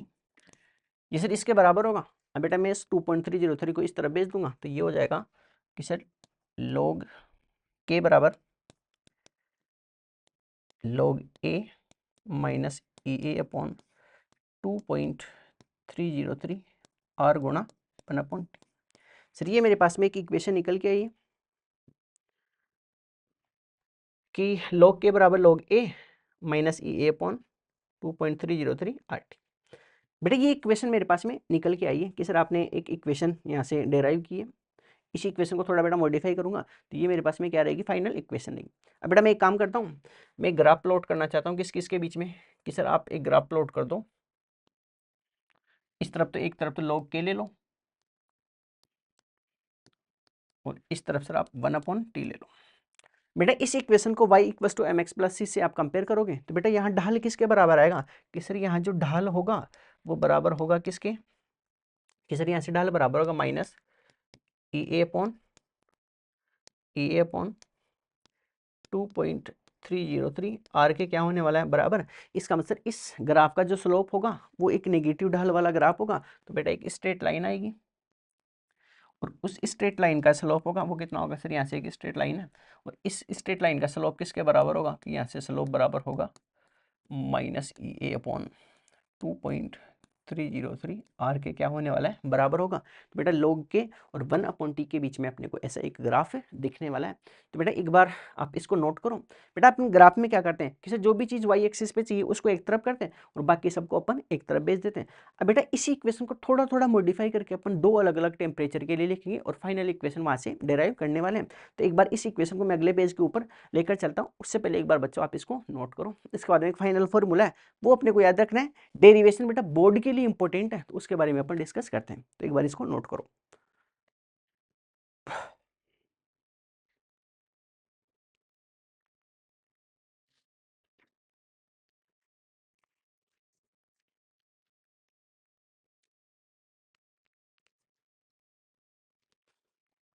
इसके बाद बच्चों नेक्स्ट पेज के ऊपर लेकर चलता हूँ मैं इस इक्वेशन को। किस लास्ट इक्वेशन आपके पास में थी, वो लास्ट इक्वेशन क्या थी, किसे log के equals to log A minus E A upon 2.303 R गुणा 1/t। सर ये आपके पास में एक लास्ट इक्वेशन थी। अब इस इक्वेशन को बेटा मैं दो अलग अलग टेम्परेचर के लिए ऐसा मॉडिफाई करता हूँ कि सर इसी इक्वेशन को आप अलग अलग टेम्परेचर के लिए लिखो। तो बेटा सबसे पहले मैं किसके लिए लिखता हूँ कि सर इस इक्वेशन को मैं T1 टेम्परेचर पे लिखता हूँ। तो बेटा T1 टेम्परेचर होगा, उस T1 टेम्परेचर पे क्या होगा कि सर जब T1 टेम्परेचर लोगे, T1 तापमान पर दर नियतांक K1 होगा, और बेटा T2 टेम्परेचर लोगे तो दर नियतांक K2 मान लेना। तो इस इक्वेशन को ऐसा लिखूंगा कि सर log K1 बराबर log A minus EA upon 2.303 यार गुणा 1/T। बेटा एक इक्वेशन तो मैंने ऐसी मानी। इसके बाद में मैं क्या करूंगा कि सर आप एक काम करो, इस वाली इक्वेशन को ना इक्वेशन नंबर आप एक नाम दे दो। अब सर ऐसे T2 टेम्परेचर के लिए लिखो, तो बेटा T2 टेम्परेचर के लिए लिखूंगा कि T2 तापमान पर दर नियतांक K2 मान लो। बेटा उसको K2 अगर मैं मानूंगा तो यहाँ से फॉर्मूला क्या हो जाएगा कि सर log K2 बराबर होगा log A minus EA upon 2.303 यार गुणा 1/T2। इस वाली इक्वेशन को बेटा मैं दो नाम दे देता हूं, ठीक है। ये सब चीजें अपने को इसके अंदर ध्यान रखनी थी। अब बेटा यहां से एक फाइनल फॉर्मूला होगा कि सर आप एक काम कर दो, आप समीकरण दो में से एक को घटाने पर तो बेटा इक्वेशन दो में से आप एक को अगर माइनस करोगे तो ऐसा होगा कि sir log K2 minus log K1 बराबर होगा EA अपॉन 2.303 और 1/T1 माइनस 1/T2। बेटा ये इक्वेशन अपने पास में रहेगी। इसी इक्वेशन को थोड़ा मॉडिफाई करोगे तो ऐसी दिखेगी कि से log K2 upon K1 equals to EA upon 2.303 और ये दिखेगा T2 minus T1 upon T1 गुणा T2। बेटा ये फाइनल इक्वेशन थी। इस इक्वेशन को अपन डेराइव करने के लिए इतना अपने को सब मतलब फाइनल इक्वेशन ये डेराइव करनी थी, तो ये सब चीज़ें अपने को इसके डेरिवेशन के अंदर ध्यान रखनी है। और बेटा इसमें एक चीज़ याद रखनी है कि सर T2 टेम्परेचर होगा कि सर यहाँ से जो T2 टेम्परेचर होगा वो ग्रेटर देन होगा किसके T1 टेम्परेचर के। ये चीज़ आपको इसके अंदर ध्यान रखनी है। तो बेटा आप अगर नीट की प्रिपरेशन कर रहे हो तो आपको फाइनल डेरिवेशन है वो याद रखना है, और इससे पहले ये एक डेरिवेशन ये भी याद रखना है क्योंकि ग्राफ वगैरह इसी के ऊपर प्लॉट करते हो। तो log K2 अपॉन K1 बराबर होगा EA अपॉन 2.303 या T2 माइनस T1 और T1 गुणा T2, जहाँ EA का मतलब एक्टिवेशन एनर्जी 2.303 तो कांस्टेंट है, और R क्या होगा यूनिवर्सल गैस कांस्टेंट। ये सब चीज़ें बेटा इसके अंदर ध्यान रखनी है। तो ये अपने पास में फोर्थ फैक्टर था जो अफेक्ट कर रहा था। अब बेटा फिफ्थ फैक्टर के ऊपर चलते हैं अपन। पांचवा कारक होगा वो उत्प्रेरक रहेगा।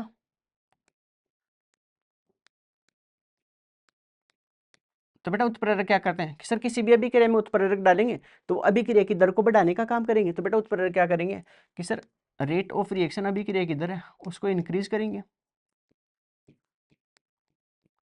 तो क्या होगा कि सर रेट ऑफ रिएक्शन अगर इंक्रीज होगी तो उस कंडीशन में क्या होगा कि sir rate of reaction increase हो रही है तो एक्टिवेशन एनर्जी क्या होगी, सक्रियण ऊर्जा डिक्रीज होगी। बेटा रेट ऑफ रिएक्शन इंक्रीज हो रही है, इसका मतलब अब अभी का रक्त उत्पाद ज्यादा बन रहे हैं। बेटा तभी पॉसिबल होगा जब एक्टिवेशन एनर्जी के बैरियर को आप क्या करोगे, कम कर दोगे।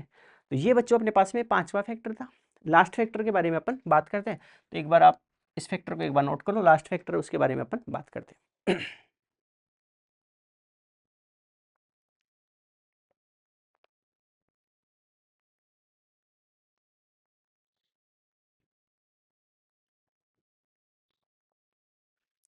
लास्ट फैक्टर अपने पास में एक्सपोजर टू रेडिएशन रहेगा, विकिरण का प्रभाव,